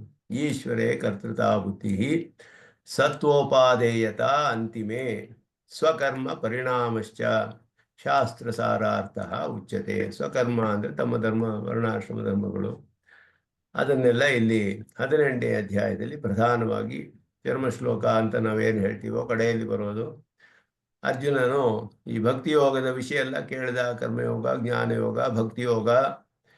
ಈ ಭಕ್ತಿಯೋಗದ ವೈಭವವನ್ನು ಅದರಲ್ಲಿ ಹೇಳಿರೋ ವಿಷಯಗಳನ್ನೆಲ್ಲ ಕೇಳಿಬಿಟ್ಟು ಇದು ಹೇಗಾದರೆ ನಾನು ಆರಂಭಿಸಕ್ಕೆ ಸಾಧ್ಯ ಅಂತ ಸಂದೇಹ ಬಂತವನಿಗೆ.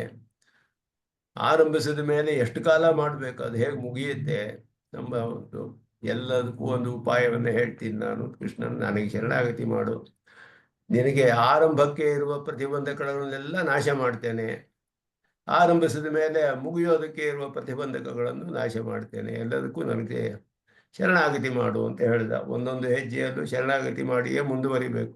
ಕರ್ಮಯೋಗಕ್ಕೂ ಅಷ್ಟೆಯೇ, ಜ್ಞಾನಯೋಗಕ್ಕೂ ಹಾಗೆಯೇ, ಭಕ್ತಿಯೋಗಕ್ಕೂ ಹಾಗೆಯೇ ಶರಣಾಗತಿ ಅನ್ನೋದು ಬಹಳ ಪ್ರಧಾನ. ಇಲ್ಲಿ ಹೇಳಿರೋದು ಅಂಗ ಪ್ರಪತ್ತಿ ಅಂತ ಹೇಳಿಬಿಟ್ಟು ಪರಮಾತ್ಮನಲ್ಲಿ ಶರಣಾಗತಿ ಹೇಳಿರೋದು. ಸರ್ವಧರ್ಮಾನ್ ಪರಿತ್ಯಜ್ಯ ಮಾಮೇಕಂ ಶರಣಂ ವ್ರಜ ಅಂತ ಹೇಳಿರೋದು ಇದಕ್ಕೆ ಅಂಗ ಪ್ರಪತ್ತಿ ಅಂತ ಭಾಷಿಕಾರರು ಇಲ್ಲಿ ವ್ಯಾಖ್ಯಾನ ಮಾಡಿದ್ದಾರೆ. ಭಕ್ತಿಯೋಗಕ್ಕೆ ಅಂಗವಾಗಿ, ಭಕ್ತಿಯೋಗವೇ ಪ್ರಧಾನ. ಮೋಕ್ಷವು ಭಕ್ತಿಯೋಗದಿಂದ ಬರುತ್ತೆ ಇಲ್ಲಿ ಹೇಳಿರೋ ಪ್ರಕಾರದಲ್ಲಿ. ಅದಕ್ಕೆ ಅಂಗವಾಗಿ ಪ್ರಪತ್ತಿ ಬೇಕೇ ಬೇಕು. ಯಾಕೆ ಅಂತ ಹೇಳಿದ್ರೆ ಪ್ರಪತ್ತಿ ಮಾಡದೆ ಹೋದರೆ ಭಕ್ತಿಯೋಗವನ್ನೇ ಆರಂಭಿಸೋಕ್ಕಾಗೋಲ್ಲ. ಅವನಿಗೆ ಅಷ್ಟು ಪ್ರತಿಬಂಧಕಗಳಿದೆ. ಒಂದೊಂದು ಪ್ರತಿಬಂಧಕಕ್ಕೂ ಒಂದೊಂದು ಪ್ರಾಯಶ್ಚಿತ್ತಗಳನ್ನು ಮಾಡಬೇಕು. ವೇದದಲ್ಲಿ ಬೇಕಾದಷ್ಟು ಪ್ರಾಯಶ್ಚಿತ್ತಗಳೇ ಹೇಳಿದೆ. ಯಾವ ಯಾವ ಪಾಪಕ್ಕೆ ಯಾವ ಪ್ರಾಯಶ್ಚಿತ್ತ ಮಾಡಬೇಕು, ಆ ಪ್ರಾಯಶ್ಚಿತ್ತ ಅಧ್ಯಾಯ ಅಂತಲೇ ಇದೆ ಧರ್ಮಶಾಸ್ತ್ರದಲ್ಲಿ, ಒಂದು ದೊಡ್ಡ ಅಧ್ಯಾಯ. ಬೇಕಾದಷ್ಟು ಪ್ರಾಯಶ್ಚಿತ್ತಗಳು ಹೇಳಿದೆ. ಒಂದು ಹಸುವನ್ನು ಒಬ್ಬ ಸಾಯಿಸೋಕ್ಕೆ ಚಿಂತನೆ ಹೋದರೆ ಸಾಯಿಸಿದ್ರೆ ಅದನ್ನು ನೋಡ್ತಾ ಇರೋವನಿಗೆ ಒಂದು ವಿಧವಾದ ಪ್ರಾಯಶ್ಚಿತ್ತ, ಅದನ್ನು ತಡಿದೇ ಇರೋವನಿಗೆ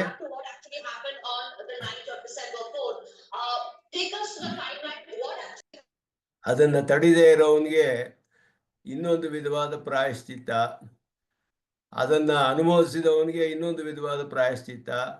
ಈ ರೀತಿಯೆಲ್ಲ ಮಾಡಿದವನಿಗೆ ಬೇರೊಂದು ಪ್ರಾಯಶ್ಚಿತ್ತ. ಒಬ್ಬೊಬ್ಬರಿಗೂ ಒಂದೊಂದು ಪ್ರಾಯಶ್ಚಿತ್ತಗಳು ಈ ರೀತಿ ನೋಡಿದ್ರೆ ಎಷ್ಟು ಪ್ರಾಯಶ್ಚಿತ್ತಗಳಿದೆ, ನಾವು ಎಷ್ಟು ಪಾಪಗಳು ಮಾಡಿದ್ದೀವಿ, ಅಷ್ಟು ಪ್ರಾಯಶ್ಚಿತ್ತಗಳು ಮಾಡಿದ್ರೆ ಎಷ್ಟು ಜನ್ಮ ಮಾಡಿದ್ರು ಸಾಲದು ಅಂತ ಹೇಳಿ ನನಗೆ ಶರಣಾಗತಿ ಮಾಡಿಬಿಡು, ಆ ಯಾವ ಪ್ರಾಯಶ್ಚಿತ್ತು ಮಾಡಬೇಕಾಗಿಲ್ಲ, ಎಲ್ಲವನ್ನು ನಾನು ಪರಿಹಾರ ಮಾಡಿಬಿಡ್ತೀನಿ ನಿಮಗೆ, ನೀ ಭಕ್ತಿ ಯೋಗ ಆರಂಭಿಸು, ಭಕ್ತಿ ಯೋಗ ಮಾಡು ನೀನು. ಭಕ್ತಿ ಯೋಗ ಯಾವಾಗ ಮುಗಿಯುತ್ತೆ ಅಂದರೆ ಅದಕ್ಕೆ ಇರುವ ಪ್ರತಿಬಂಧಕಗಳು ಇರುತ್ತೆ, ಅದನ್ನು ನನಗೆ ಶರಣಾಗತಿ ಮಾಡು, ನಾನು ನಿನಗೆ ಅದನ್ನೆಲ್ಲ ಮುಗಿಸಿ ನಿನಗೆ ಪ್ರಾಪ್ತಿಯಾಗೋ ಹಾಗೆ ಅನುಗ್ರಹಿಸ್ತೇನೆ ಅಂತ ಕೃಷ್ಣ ಹೇಳೋದು. ಶರಣಾಗತಿ ಅನ್ನೋದು ಇಲ್ಲಿ ಭಕ್ತಿ ಯೋಗಕ್ಕೆ ಅಂಗವಾಗಿ ಮಾಡೋದು, ಆಕ್ಸೆಸರಿ ಅಂತ.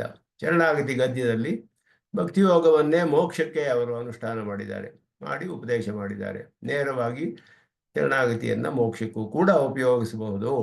ಭಕ್ತಿಯಲ್ಲೂ ಶರಣಾಗತಿ ಇದೆ, ಶರಣಾಗತಿಯಲ್ಲೂ ಭಕ್ತಿ ಇದೆ. ಭಕ್ತಿ ಪ್ರಪತ್ತಿ ಎರಡು ಒಂದರಲ್ಲೂ ಒಂದಿದೆ. ಭಕ್ತಿ ಇಲ್ಲದೆ ಪ್ರಪತ್ತಿ ಮಾಡೋಕ್ಕಾಗೋದಿಲ್ಲ, ಪ್ರಪತ್ತಿ ಇಲ್ಲದೆ ಭಕ್ತಿ ಮಾಡೋಕ್ಕಾಗೋದಿಲ್ಲ.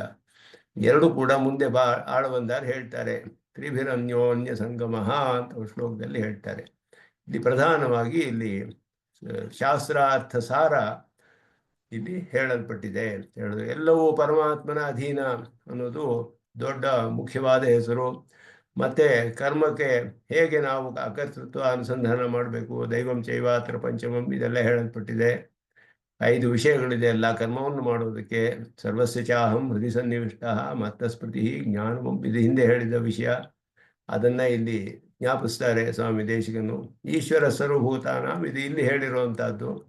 ಹೃದ್ದೇಶೇ ಅರ್ಜುನ ತಿಷ್ಠತಿ 18ನೇ ಅಧ್ಯಾಯದಲ್ಲಿ ಭ್ರಾಮಯನ್ ಸರ್ವಭೂತಾನಿ ಯಂತ್ರಾರೂಢಾನಿ ಮಾಯೆಯ, ಅದೆಲ್ಲ ಹೇಳಿ ಪರಮಾತ್ಮನ ಅಧೀನದಲ್ಲಿರುವ ಕರ್ತೃತ್ವವನ್ನ ಬ್ರಹ್ಮಸೂತ್ರದಲ್ಲಿ ಪರಾತತು ತಚ್ಛ್ರುತೇಹೇ ಅಂತ ಸೂತ್ರಕಾರರು ಸ್ಥಾಪನೆ ಮಾಡಿದ್ದಾರೆ.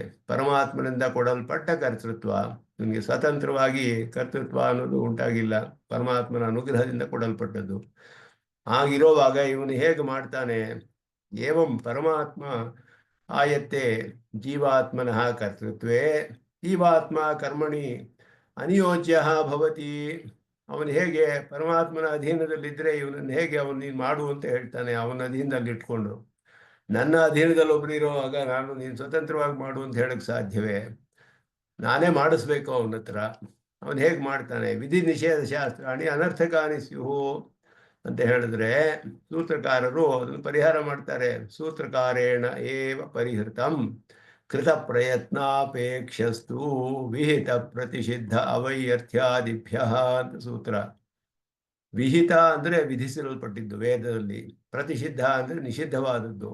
ವೇದದಲ್ಲಿ ಇರೋದೆಲ್ಲ ವಿಧಿ ನಿಷೇಧ ಎರಡೇ ವೇದದಲ್ಲಿ ಇರೋದು. ಇದು ಮಾಡು ಇದು ಮಾಡಬೇಡ ಅಂತ ಹೇಳುತ್ತೆ. ಆಯಾ ವರ್ಣಗಳಿಗೆ ಆಯಾ ಆಶ್ರಮಗಳಿಗೆ ವಿಧಿ ನಿಷೇಧವನ್ನ ಹೇಳಿದೆ ವೇದಗಳಲ್ಲಿ. ಆ ಅರ್ಥ ಆ ವಿಧಿ ನಿಷೇಧವೆಲ್ಲ ಇವನಿಗೆ ಮಾಡೋದಕ್ಕೆ ಸ್ವಾತಂತ್ರ್ಯವೇ ಇಲ್ಲದೆ ಹೋದರೆ, ಕರ್ತೃತ್ವ ಮಾಡೋಕ್ಕಾಗದೆ ಹೋದರೆ ಏನು ಪ್ರಯೋಜನ? ಆವಾಗ ಎಲ್ಲ ವ್ಯರ್ಥವಾಗ್ಬಿಡುತ್ತೆ. ಆದ್ದರಿಂದ ಪರಮಾತ್ಮನು ಇವನು ಒಂದು ಪ್ರಯತ್ನ ಪಡಲಿ ಅಂತ ಅಪೇಕ್ಷೆ ಪಡ್ತಾನಂತೆ. ಕೃತ ಪ್ರಯತ್ನ ಅಪೇಕ್ಷ, ಪ್ರಯತ್ನ ಪಡಲಿ ಅಂತ ಪ್ರಯತ್ನ ಪಡಬೇಕು ಅಂತ ಅಪೇಕ್ಷಿಸ್ತಾನೆ ಪರಮಾತ್ಮ. ಅಪೇಕ್ಷೆ ಪಡಬೇಕಾದ್ರೆ ಅವನ ಅಧೀನದಲ್ಲಿ ತಾನೇ ಇರ್ತಾನೆ. ಇವನು ಹೇಗೆ ಪ್ರಯತ್ನ ಪಡ್ತಾನೆ ಅಂದರೆ ಒಂದೊಂದು ಕರ್ಮಕ್ಕೂ ಪ್ರಥಮ ಕ್ಷಣದಲ್ಲಿ ಸ್ವಾತಂತ್ರ್ಯವಿದೆ ಇವನಿಗೆ. ಇವನು ಸಂಕಲ್ಪವನ್ನು ಮಾಡುವಾಗ ಇವನಿಗೆ ಪರಮಾತ್ಮ ಅನುಮತಿಯನ್ನು ಕೊಡ್ತಾನೆ. ಅವನು ಪ್ರಯತ್ನ ಪಡುವಾಗ ಪರಮಾತ್ಮ ಅವನಲ್ಲಿ ದೂರ ಇರ್ತಾನೆ, ಅವನು ಏನು ಮಾಡೋದಿಲ್ಲ. ಅವನು ಸಂಕಲ್ಪ ಮಾಡಿದ್ಲ, ನೋಡೋಣ ಏನು ಮಾಡ್ತಾನೆ ಇವನು ಅಂತ ನೋಡ್ತಾ ಇರ್ತಾನೆ. ಪರಮಾತ್ಮ ಉದಾಸೀನನಾಗಿರ್ತಾನೆ ಆ ಕ್ಷಣದಲ್ಲಿ. ಅದು ಅವನ ಸ್ವಾತಂತ್ರ್ಯದಿಂದಲೇ ನಮಗೆ ಕೊಟ್ಟಿರೋದು. ಅವನ ಸ್ವಾತಂತ್ರ್ಯ ಕಡಿಮೆ ಆಗೋದಿಲ್ಲ. ಅದರಿಂದ ತನ್ನ ಸ್ವಾತಂತ್ರ್ಯದಿಂದ ಜೀವಾತ್ಮರುಗಳಿಗೆ ಪ್ರಥಮ ಕ್ಷಣದಲ್ಲಿ ಸಂಕಲ್ಪ ಮಾಡುವ ಸ್ವಾತಂತ್ರ್ಯವನ್ನು ಪರಮಾತ್ಮ ಕೊಟ್ಟಿದ್ದಾನೆ. ಜ್ಞಾನ ಅವನಿಂದಲೇ ಬರೋದು. ಮತ್ತ ಸ್ಮೃತಿ ಜ್ಞಾನಂ ಅಪೋಹನಂ ಎಲ್ಲ ಹೇಳಿರೋದ್ರಿಂದ ಜ್ಞಾನ ಪರಮಾತ್ಮನಿಂದ ಕೊಡಲ್ಪಡಬೇಕು ನಮಗೆ. ಜ್ಞಾನವು ಮತ್ತೆ ಅನುಷ್ಠಾನ ಶಕ್ತಿಯು ಸೃಷ್ಟಿಯಲ್ಲಿ ಕೊಡ್ತಾನೆ. ದೇಹ ಇಂದ್ರಿಯಗಳನ್ನೆಲ್ಲ ಸೃಷ್ಟಿ ಮಾಡಿ ಶಾಸ್ತ್ರವನ್ನು ಉಪದೇಶ ಮಾಡಿ ಚತುರ್ಮುಖ ಬ್ರಹ್ಮನಿಗೆ ಅವನ ಮೂಲಕ ಎಲ್ಲ ಉಪದೇಶ ಮಾಡಿಸಿ ಆಚಾರ್ಯರನ್ನು ತೋರಿಸಿ ಜ್ಞಾನ ಪಡ್ಕೊಳ್ಳೋ ಹಾಗೆ ಮಾಡ್ತಾನೆ. ಆ ಜ್ಞಾನವನ್ನು ತಿಳ್ಕೊಂಡು ಸಂಕಲ್ಪ ಮಾಡೋದು ನಾವು. ಒಂದೊಂದು ಕರ್ಮಕ್ಕೂ ಸಂಕಲ್ಪ ಮಾಡೋಕ್ಕೆ ನಮಗೆ ಫ್ರೀಡಮ್ ಆಫ್ ದಿ ಸೋಲ್ ಅಂತ ನಮಗೆ ಕೊಟ್ಟಿದ್ದಾನೆ ಸ್ವಾತಂತ್ರ್ಯ. ನಾವೇ ಅದನ್ನು ಸಂಕಲ್ಪ ಮಾಡಿ ಪ್ರಯತ್ನ ಪಡ್ರೆ ಅವನ್ನ ಅನುಮತಿ ಕೊಟ್ಟು ಮುಂದುವರಿಸ್ತಾನೆ. ನಾವು ತಪ್ಪು ಸಂಕಲ್ಪ ಮಾಡಿದ್ರೆ ಹಾಗೇ ನಡೆಸ್ತಾನೆ, ಸರಿಯಾಗಿ ಮಾಡಿದ್ರೆ ಸರಿಯಾಗಿ ನಡೆಸ್ತಾನೆ. ಪರಮಾತ್ಮ ಅಂತ ಹೇಳುವನು ಒಬ್ಬ, ಅವನು ಅವನು ಅನ್ಬಯಾಸ್ಡ್ ಅಂತ ಹೇಳ್ತೀವಿ, ಬಯಾಸೆ ಇಲ್ಲ, ಪಕ್ಷಪಾತ ರಹಿತನಾದವನು ಅವನು. ಆದ್ದರಿಂದ ಅವನಿಗೆ ವೈಷಮ್ಯವೂ ಇಲ್ಲ, ನೈರ್ಘಣ್ಯವೂ ಇಲ್ಲ, ನಿಷ್ಕರುಣೆಯೂ ಇಲ್ಲ, ವೈಷಮ್ಯವೂ ಇಲ್ಲ. ಯಾಕೆ ಸ್ವಾತಂತ್ರ್ಯ ಕೊಟ್ಟೆ ನಮಗೆ ಅಂದರೆ, ತಪ್ಪು ಮಾಡಿದವ್ರಿಗೂ ಅವನು ಒಳ್ಳೆಯ ಮಾರ್ಗ ತೋರ್ಸಕ್ಕಾಗೋದಿಲ್ಲ, ಒಳ್ಳೆಯ ಫಲ ಕೊಡೋಕ್ಕಾಗೋದಿಲ್ಲ, ಅವ್ರಿಗೆ ಶಿಕ್ಷೆ ಮಾಡಬೇಕು. ಇಲ್ಲದೆ ಹೋದರೆ ಅವನಿಗೆ ದೋಷ ಬರುತ್ತೆ. ರಾಜನಾದವನಿಗೆ ತಪ್ಪು ಮಾಡಿದವ್ರಿಗೆ ಶಿಕ್ಷೆ ಮಾಡಬೇಕು, ದಂಡನೆ ಮಾಡಬೇಕು. ಆಗಲೇ ಅವನಿಗೆ ಗುಣವಾಗುತ್ತೆ. ಅದು ಒಳ್ಳೆಯ ಧರ್ಮಿಷ್ಠ ಅಂತ ಹೇಳಿದ್ರೆ, ಧರ್ಮವನ್ನು ಸ್ಥಾಪನೆ ಮಾಡುವ ಮಹಾರಾಜ ಹೇಗಿರಬೇಕು ಅಂದರೆ, ತಪ್ಪು ಮಾಡಿದವ್ರಿಗೆ ದಂಡಿಸಬೇಕು, ಸರಿಯಾಗಿ ಮಾಡಿದವ್ರಿಗೆ ಆದರ ಮಾಡಬೇಕು. ಹಾಗೆ ಪರಮಾತ್ಮನಿಗೂ ಅದೇ ರೀತಿಯಲ್ಲಿ.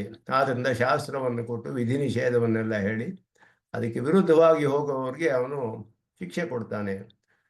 ಅದನ್ನು ನಾವು ಆ ಶಾಸ್ತ್ರದಲ್ಲಿ ಇರೋದು ಹೇಳಿ ನಾವೇ ಸಂಕಲ್ಪ ಮಾಡಿ ಪ್ರಯತ್ನ ಪಟ್ಟರೆ ಅವನು ನಡೆಸ್ಕೊಡ್ತಾನೆ. ನಮಗೆ ಪೂರ್ತಿ ಮಾಡೋದಕ್ಕೆ ಶಕ್ತಿ ಇಲ್ಲ, ನಮಗೆ ಸಂಕಲ್ಪ ಮಾಡೋದಕ್ಕೆ ಶಕ್ತಿ ಕೊಟ್ಟಿದ್ದಾನೆ ಪರಮಾತ್ಮ. ನಾವು ಸಂಕಲ್ಪ ಮಾಡೋರು ನಾವು ಯಾವ ಫಲಕ್ಕೆ ಸಂಕಲ್ಪ ಮಾಡ್ತೀವಿ, ಹೇಗೆ ಮಾಡ್ತೀವಿ ಅನ್ನೋದು ನಮ್ಮ ಕೈಲಿದೆ. ಪರಮಾತ್ಮನ ಆರಾಧನಾ ರೂಪವಾಗಿ ಮಾಡ್ತೀನಿ ಸಂಕಲ್ಪ ಮಾಡಿದ್ರೆ ಆ ರೀತಿ ಆಗುತ್ತೆ. ಇಲ್ಲ ಯಾವುದೋ ಫಲಕ್ಕೋಸ್ಕರ ಮಾಡ್ತೀನಿ ಅಂದರೆ ಅದಕ್ಕೋಸ್ಕರ ಆಗುತ್ತೆ. ಅದನ್ನು ನಡೆಸ್ಕೊಡ್ತಾನೆ ಪರಮಾತ್ಮ, ಆ ಫಲವನ್ನು ಕೊಡ್ತಾನೆ, ಅದನ್ನು ಅನುಭವಿಸುವಾಗಿ ಮಾಡ್ತಾನೆ. ಅದರಿಂದ ನಮಗೆ ಸಂಘ ಉಂಟಾಗಿ ಮತ್ತೆ ಜನ್ಮ ಬರುತ್ತೆ. ಈ ರೀತಿ ಅದನ್ನು ಇಲ್ಲಿ ಸ್ವಾಮಿ ದೇಶಿಕನ್ ಇಲ್ಲಿ ಸಂಗ್ರಹ ಮಾಡ್ತಾರೆ. ಏತದುಕ್ತಂ ಭವತಿ, ಭಾಷಿಕಾರರು ಬರೆಯೋ ಹಾಗೆ ಇಲ್ಲಿ ಬರೀತಾರೆ. ಪರಮಾತ್ಮನ ದತ್ತೈಹಿ ತದಾಧಾರೈಶ್ಚ ಕರ್ಣ ಕಳೇಬರಾದಿಭಿ ದಾಹಿತ ಶಕ್ತಿಭಿ. ಕರ್ಣ ಕಳೇಬರ ಆಹಿತ ಶಕ್ತಿ ಎಲ್ಲ ಪರಮಾತ್ಮನಿಂದ ದತ್ತವಾದದ್ದು, ಕೊಟ್ಟಲ್ಪಟ್ಟದ್ದು. ಸ್ವಯಂ ಚ ಜೀವಾತ್ಮ ತದಾಧಾರ ತದಾಹಿತ ಶಕ್ತಿ ಸನ್ನೆ, ಅವನ ಆಧಾರದಲ್ಲಿದ್ದು ಅವನಿಂದ ಕೊಡಲ್ಪಟ್ಟ ಶಕ್ತಿಯಿಂದ ಕರ್ಮ ನಿಷ್ಪತ್ತೆಯೇ ಸ್ವೇಚ್ಛಯ, ತನ್ನ ಇಚ್ಛೆಯಿಂದ ಇಚ್ಛೆಗನುಗುಣವಾಗಿ ಕರ್ಣಾದಿ ಅಧಿಷ್ಠಾನ ಆಕಾರಂ ಪ್ರಯತ್ನಂ ಚ ಆರಭತೆ. ಕರ್ಣ ಇಂದ್ರಿಯಗಳು ಎಲ್ಲ ಉಪಯೋಗಿಸ್ಕೊಂಡು ಸಂಕಲ್ಪ ಮಾಡಿ ತನ್ನ ಇಚ್ಛೆಗೆ ಅನುಗುಣವಾಗಿ ಆರಂಭಿಸ್ತಾನೆ ಪ್ರಯತ್ನ ಮಾಡೋಕ್ಕೆ. ಇದು ಮಾಡ್ತೀನಿ ಅಂತ ಹೇಳಿ ಒಂದು ಹೆಜ್ಜೆ ಇಟ್ಟರೆ ಸಾಕು, ಪರಮಾತ್ಮ ಅದನ್ನು ಪೂರ್ಣಗೊಳಿಸ್ತಾನೆ.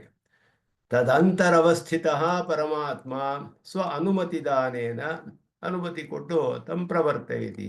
ಜೀವಸ್ಯಾಪಿ ಸ್ವಬುದ್ಧ್ಯಾ ಏವ ಪ್ರವೃತ್ತಿ ಹೇತುತ್ವಮಸ್ತಿ. ತನ್ನ ಸ್ವಂತ ಬುದ್ಧಿಯಿಂದಲೇ ಅದರಲ್ಲೇ ಒಂದು ಪ್ರಶ್ನೆ ಸೃಷ್ಟಿ ಮಾಡಿದಾಗ, ಕರ್ಮ ಎಲ್ಲ ಅವನ ಅಧೀನದಲ್ಲಿದ್ದರೆ ಇವ್ರು ಮಾಡೋ ಕರ್ಮಕ್ಕೆ ಫಲ ಇವನಿಗೆ ಯಾಕೆ ಬರಬೇಕು, ಪರಮಾತ್ಮನಿಗೆ ತಾನೇ ಬರಬೇಕು ಅಂತ ಪ್ರಶ್ನೆ ಮಾಡೋಕ್ಕಾಗೋದಿಲ್ಲ.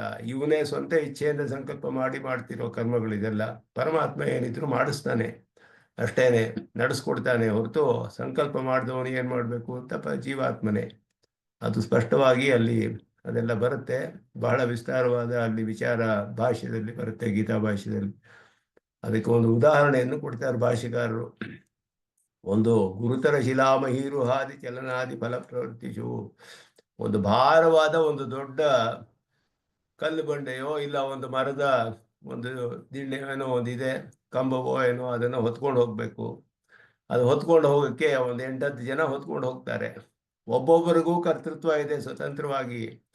ಅವನು ಪ್ರಯತ್ನವನ್ನು ಮಾಡಬೇಕು, ಎಲ್ಲರೂ ಸೇರಿ ಅದನ್ನು ನಡೆಸ್ಕೊಡ್ತಾರೆ. ಹಾಗೆ ಆ ರೀತಿ ಇಲ್ಲಿ ಹೇಳಲ್ಪಟ್ಟಿದೆ. ಬಹೂನಾಂ ಹೇತುತ್ವಂ ವಿಧಿ ನಿಷೇಧ ಭಾಗತ್ವಂಚ ಅಂತ ಹೇಳ್ಬಿಟ್ಟು ಎಲ್ಲರಿಗೂ ಕಾರಣವಿದೆ, ಎಲ್ಲರಿಗೂ ವಿಧಿ ನಿಷೇಧ, ಎಲ್ಲರಿಗೂ ಅಪ್ಲೈ ಆಗುತ್ತೆ, ಎಲ್ಲರೂ ಅನ್ವಯಿಸಬೇಕು. ಎಲ್ಲರಿಗೂ ಇದು ಮಾಡಬೇಕು, ಇದು ಮಾಡಬಾರ್ದು ಅನ್ನೋ ನಿಯಮವಿದೆ. ಹಾಗಾಗಿ ನಡ್ಕೊಂಡು ಹೋದರೆ ಅದನ್ನು ಕಾರ್ಯವನ್ನು ಪೂರ್ಣಗೊಳಿಸ್ಬೋದು. ಅದೆಲ್ಲ ಉದಾಹರಣೆಗಳು ಕೊಡ್ತಾರಲ್ಲಿ. ಈ ಶಾಸ್ತ್ರ ಸಾರಾರ್ಥವನ್ನು ಇಲ್ಲಿ ಭಾಷಿಕಾರರು ಹೇಳ್ತಾರೆ. ಸರ್ವಗುಹ್ಯತಮಂ ಯಾದಿನ ಸಾಧನಂ ಸಮುಖೀಕೃತ್ಯ ಮನ್ಮನಾಮೋದ್ಭಕ್ತ ಸರ್ವಧರ್ಮಾನ್ ಪರಿತ್ಯಜ್ಯ ಇತ್ಯಾದಿ ಶ್ಲೋಕದ್ವಯೇನ ಶಿಷ್ಟ. ಚರ್ಮ ಶ್ಲೋಕದ ಅರ್ಥವೆಲ್ಲ ತಾತ್ಪರ್ಯ ಚಂದ್ರಿಕಾಯಾಂ ನಿಕ್ಷೇಪರಕ್ಷಾಯಾಂ ಚ ಅಸ್ಮಾಭಿಃ ಯಥಾಭಾಷ್ಯಂ ಯಥಾ ಸಂಪ್ರದಾಯಂ ಚ ಸಮಸ್ತ ಪರಪಕ್ಷ ಪ್ರತಿಕ್ಷೇಪಪೂರ್ವಕಂ ಉಪಪಾದಿತಃ. ಸ್ವಾಮಿ ದೇಶಿಕನಲ್ಲಿ ಬರೀತಾರೆ. ಈಗಿನ ಈ ಭಾಷೆಯಲ್ಲಿ ಚರ್ಮ ಶ್ಲೋಕದ ಅರ್ಥಗಳೆಲ್ಲ ಈ 2 ಕಡೆ ನೋಡ್ಕೊಳ್ಳಿ ಅಂತ ಹೇಳಿದ್ರು. ಒಂದು ತಾತ್ಪರ್ಯ ಚಂದ್ರಿಕೆ. ತಾತ್ಪರ್ಯ ಚಂದ್ರಿಕೆಯಲ್ಲಿ ಹೇಗೆ ವ್ಯಾಖ್ಯಾನ ಮಾಡಿದ್ದಾರೆ, ಯಥಾಭಾಷ್ಯಂ ಅಂದರು. ಭಗವದ್ಗೀತಾ ಭಾಷ್ಯ ರಾಮಾನುಜರು ರಚಿಸಿರೋಲ್ಲಿ ಏನು ಅರ್ಥ ಮಾಡಿದಾರೋ ಅಂಗಪ್ರಪತ್ತಿ ಅಂತ ಅರ್ಥ. ಅದಕ್ಕೆ ಅನುಗುಣವಾಗಿ ಇಲ್ಲಿ ತಾತ್ಪರ್ಯ ಚಂದ್ರಿಕೆಯಲ್ಲಿ ನಾವು ವಿವರಣೆ ಮಾಡಿದ್ದೇವೆ. ನಿಕ್ಷೇಪ ರಕ್ಷೆಯಲ್ಲಿ ನಿಕ್ಷೇಪ ಅಂದರೆ ಶರಣಾಗತಿ ಪ್ರಪತ್ತಿ, ಆ ನಿಕ್ಷೇಪ ರಕ್ಷೆ ಅನ್ನೋದು ರಕ್ಷಾ ಗ್ರಂಥ, ಅದ್ಭುತವಾದ ತರ್ಕ ಭೂಯಿಷ್ಠವಾದ ಗ್ರಂಥ. ಅದರಲ್ಲಿ ಯಥಾ ಸಂಪ್ರದಾಯಂ ಅಂದರು. ಸಂಪ್ರದಾಯ ಅನ್ನೋದು ಗದ್ಯ ಭಾಷೆಯಲ್ಲಿ ಗೊತ್ತಾಗುತ್ತೆ ನಮಗೆ.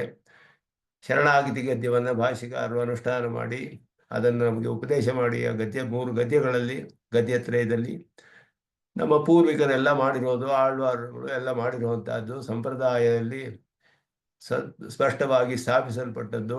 ಅದನ್ನ ನಿಕ್ಷೇಪ ಪರೀಕ್ಷೆಯಲ್ಲಿ ನಾನು ಕೆಲವು ಶ್ಲೋಕದ ಅರ್ಥವನ್ನೆಲ್ಲ ವಿವರಣೆ ಮಾಡಿದ್ದೀನಿ, ಅಲ್ಲಿ ನೋಡ್ಕೊಳ್ಳಿ ಅಂತ ಹೇಳಿದ್ರು ಸ್ವಾಮಿ ದೇಶಿಕನಲ್ಲಿ. 2 ವಿಧವಾಗಿಯೂ ಹೇಳಿದ್ದೀನಿ ಅಂತ ಇಲ್ಲಿ ಅದನ್ನ ಸಂಗ್ರಹವಾಗಿ ಒಂದೇ ಒಂದು ಶ್ಲೋಕದಲ್ಲಿ ಸಂಗ್ರಹ ಮಾಡಿಬಿಡ್ತಾರೆ. ಸುದುಷ್ಕರೇಣ ಶೋಚೇದ್ಯ ಏನೇ ಏನೇ ಅಷ್ಟೇ ಹೇತುನ ಸಸತಸ್ಯ ಅಹಮೇವೇತಿ ಚರ್ಮಶ್ಲೋಕ ಸಂಗ್ರಹ. ಅಷ್ಟೇ ಚರ್ಮಶ್ಲೋಕದ ಸಂಗ್ರಹ. ಒಂದು ಶ್ಲೋಕದಲ್ಲಿ ರಹಸ್ಯ ವಿಚಾರದಲ್ಲೂ ಹೇಳ್ತಾರೆ ಇದನ್ನ. ಯಾವುದೋ ಒಂದು ಫಲ ಬೇಕು ಇವನಿಗೆ, ಇಷ್ಟ ಹೇತು ಅಂದ್ರೆ ತನ್ನ ಇಷ್ಟಕ್ಕೆ ಕಾರಣವಾಗುವಂತಹದ್ದು. ಸ್ವರ್ಗ ಫಲ ಬೇಕು ಅಂದ್ರೆ ಅದಕ್ಕೊಂದು ಯಜ್ಞ ಕಾರಣ, ಇನ್ನೇನೋ ಆಯಿಸ್ಬೇಕು ಅಂದ್ರೆ ಅದಕ್ಕೊಂದು ಕರ್ಮ ಮಾಡಬೇಕು, ಇನ್ನೇನೋ ಬೇಕು ಅಂದ್ರೆ ಅದಕ್ಕೊಂದು ಕರ್ಮ ಕಾರಣ. ಈ ಇಷ್ಟ ಹೇತುಗಳು ಬೇಕಾದಷ್ಟಿದೆ, ವೇದದಲ್ಲಿ ಹೇಳಲ್ಪಟ್ಟಿರೋದು. ಆ ಇಷ್ಟ ಹೇತುಗಳಿಂದ ಎಲ್ಲ ಇವನಿಗೆ ಬೇಕಾದ ಫಲ ಎಲ್ಲ ಸಿಗುತ್ತೆ. ಆದರೆ ಅದು ಯಾವುದು ಮಾಡೋಕ್ಕೂ ಇವನಿಗೆ ಶಕ್ತಿ ಇಲ್ಲ, ಬಹಳ ದುಷ್ಕರವಾದದ್ದು ಅಂತ ಇವನು ಶೋಕ ಪಡ್ತಿದ್ದಾನೆ. ಫಲ ಬೇಕು, ಕರ್ಮ ಮಾಡಕ್ಕೆ ಶಕ್ತಿ ಇಲ್ಲ ಇವನಿಗೆ. ಸುದುಷ್ಕರ ಅಂತ ಶೋಚಿಸ್ತಾ ಇದ್ದಾನೆ ಇವನು, ದುಃಖ ಪಡ್ತಾ ಇದ್ದಾನೆ. ಅಯ್ಯೋ, ಇದು ಮಾಡಿದ್ರೆ ಸ್ವರ್ಗಕ್ಕೆ ಹೋಗ್ಬೋದಲ್ಲ, ಇದು ಮಾಡೋ ಶಕ್ತಿ ಇಲ್ವಲ್ಲ ನನಗೆ ಅಂತ ಒಬ್ಬ ದುಃಖ ಪಡ್ತಾನೆ. ಈ ರೀತಿ ಒಬ್ಬನಿಗೆ ಮೋಕ್ಷ ಬೇಕು, ಅದಕ್ಕೆ ಬೇಕಾದ ಭಕ್ತಿಯೋಗ ಮಾಡಕ್ಕೆ ನಂಗೆ ಶಕ್ತಿ ಇಲ್ವಲ್ಲ ಅಂತ ಶೋಕ ಪಡ್ತಾನೆ. ಅವರೆಲ್ಲರೂ ಏನು ಮಾಡಬೇಕು, ಯಾವ್ಯಾವ ಫಲಕ್ಕೆ ಯಾರ್ಯಾರಿಗೆ ಇಷ್ಟವಾಗಿದೆಯೋ ಅದು ಅನುಷ್ಠಾನ ಮಾಡಕ್ಕೆ, ಯಾವ್ಯಾವ ಕರ್ಮ ಮಾಡಕ್ಕೆ ಅವ್ರಿಗೆ ಶಕ್ತಿ ಇಲ್ವೋ ಸ ತಸ್ಯ ಅಹಮೇವ ಇತಿ, ಅದೆಲ್ಲ ನಾನೇ ಆಗ್ಬಿಡ್ತೀನಿ ಅನ್ನೋದೇ ಚರ್ಮ ಶ್ಲೋಕದ ಸಂಗ್ರಹ. ನನ್ನನ್ನು ಆ ಜಾಗದಲ್ಲಿ ಕೂರಿಸ್ಬಿಡಿ, ನನಗೆ ಈ ಕರ್ಮ ಮಾಡಕ್ಕೆ ಶಕ್ತಿ ಇಲ್ಲ, ಸ್ವರ್ಗ ಬೇಕು, ನೀನೇ ನನಗೆ ನಡೆಸ್ಕೊಡ್ಬೇಕು ಅಂದರೆ ಪರಮಾತ್ಮನೇ ಕೊಟ್ಬಿಡ್ತಾನೆ, ನಡೆಸಿಕೊಡ್ತಾನೆ. ನನಗೆ ಭಕ್ತಿ ಯೋಗ ಮಾಡಕ್ಕೆ ಶಕ್ತಿ ಇಲ್ಲ, ಮೋಕ್ಷ ಬೇಕು, ನೀನೇ ನಡೆಸ್ಕೊಡ್ಬೇಕು ಅಂದರೆ ಅವನೇ ಅದನ್ನು ನಡೆಸ್ಕೊಡ್ತಾನೆ. ನಾವು ಭಕ್ತಿ ಯೋಗ ಮಾಡಲೇಬೇಕಾಗಿಲ್ಲ, ಮೋಕ್ಷವನ್ನು ಕೊಡ್ತಾನೆ. ಇದುವೇ ಚರ್ಮಶ್ಲೋಕದ ಸಂಗ್ರಹ ಅಂದರು. ಸುದುಷ್ಕರೇಣ ಶೋಚೇದ್ಯ ಏನ ಇಷ್ಟ ಹೇತುನ ಸ ತಸ್ಯ ಅಹಮೇವ ಇತಿ ಚರ್ಮಶ್ಲೋಕ ಸಂಗ್ರಹ. ಇದು ಅದ್ಭುತವಾಗಿ ಸ್ವಾಮಿ ದೇಶಿಕನ್ ತತ್ರ ಅಯಂ ಅಸ್ಮದೀಯ ಸಂಗ್ರಹ. ಸ್ವಾಮಿ ದೇಶಿಕನ್ ಹೇಳ್ತಾರೆ, ನಾವು ಮಾಡಿರೋ ಸಂಗ್ರಹ ಶ್ಲೋಕ ಇದು, ಚರ್ಮಶ್ಲೋಕದ ಸಾರಾರ್ಥ ಅಂತ ಹೇಳ್ಬಿಟ್ಟು ಹೇಳ್ತಾರೆ. ಇಲ್ಲಿ ಸಾರಾರ್ಥ ಭಕ್ತಿಯೋಗ ಇತಿ ಭಾಷ್ಯಂ ತು ಅಂಗಾಧಿಕಾರೇ ಪ್ರಪತ್ತಿಂ ಪ್ರತ್ಯಪಿ ಭಕ್ತೇ ಅಂಗತ್ವೇನ ಪ್ರಾಧಾನ್ಯ. ಇಲ್ಲಿ ಅಂಗವಾಗಿ ಹೇಳಿದ್ದಾರೆ ಅಂತ ಹೇಳಿ ಅದನ್ನು ಹೇಳಿದ್ರು. ಇನ್ನು ಮುಂದೆ ಈ ಗೀತಾ ಭಾಷ್ಯದ ಭಗವದ್ಗೀತೆಯ ಒಂದು ಸಾರಾರ್ಥ, 18 ಅಧ್ಯಾಯದ ಸಾರಾರ್ಥವನ್ನು ಕೆಲವು ಶ್ಲೋಕಗಳಲ್ಲಿ ಹೇಳ್ತಾರೆ. ಅದನ್ನ ಮುಂದೆ ಅನುಸಂಧಾನ ಮಾಡೋಣ ಅಂತ ಹೇಳ್ಬಿಟ್ಟು ಎಲ್ಲ ಒಂದು 18 ಅಧ್ಯಾಯದ ಅರ್ಥಗಳನ್ನು ಸೇರಿಸಿ ಕೆಲವು ಸಂಗ್ರಹವಾದ ಶ್ಲೋಕಗಳಲ್ಲಿ ಹೇಳ್ತಾರೆ. ಇದರಲ್ಲಿ ಪ್ರಾಸಂಗಿಕವಾಗಿ ಕೆಲವು ಮುಖ್ಯವಾದ ವಿಷಯಗಳು ಬಂತು. ಕರ್ತೃತ್ವ ಮೊದಲಾದ ವಿಷಯಗಳಲ್ಲಿ ಪ್ರಪತ್ತಿಯಲ್ಲಿ ಹೇಳಿರೋದು ಎಲ್ಲ, ಅದರಿಂದ ಸ್ವಲ್ಪ ಅದನ್ನು ವಿಸ್ತಾರ ಮಾಡಿದ್ದೆ. ಮುಂದೆ ಇದರ ಒಂದು ಸಾರಾರ್ಥ ಬರುತ್ತೆ, ಅದನ್ನು ಮುಂದೆ ಅನುಸಂಧಾನ ಮಾಡೋಣ ಅಂತ ಹೇಳಿ ಎಲ್ಲರಿಗೂ ನಮಸ್ಕಾರಗಳನ್ನು ತಿಳಿಸ್ಕೊಳ್ತೇನೆ. ಯೋ ನಿತ್ಯಮಚ್ಯುತ ಪದಾಂಬುಜೈಗ್ಮರುಕ್ಮಂ ವ್ಯಾಮೋಹತಃ ತರಿತರಾಣಿತನಾಯ ಮೇನೆ ಸ್ಮದ್ಗುರೋರ್ಭಗವತೋಸ್ಯ ಸಿಂಧೋ ರಾಮಾನುಜಸ್ಯ ಚರಣೋ ಶರಣಂ ಪ್ರಪದ್ಯೆ. ಸುದೇವಸುತಂ ದೇವಂ ವಂಶಚಾಣೂರಮರ್ದನಂ ದೇವಕೀ ಪರಮಾನಂದಂ ಕೃಷ್ಣಂ ವಂದೇ ಜಗದ್ಗುರುಂ ಶ್ರೀಕೃಷ್ಣಾರ್ಪಣಮಸ್ತು.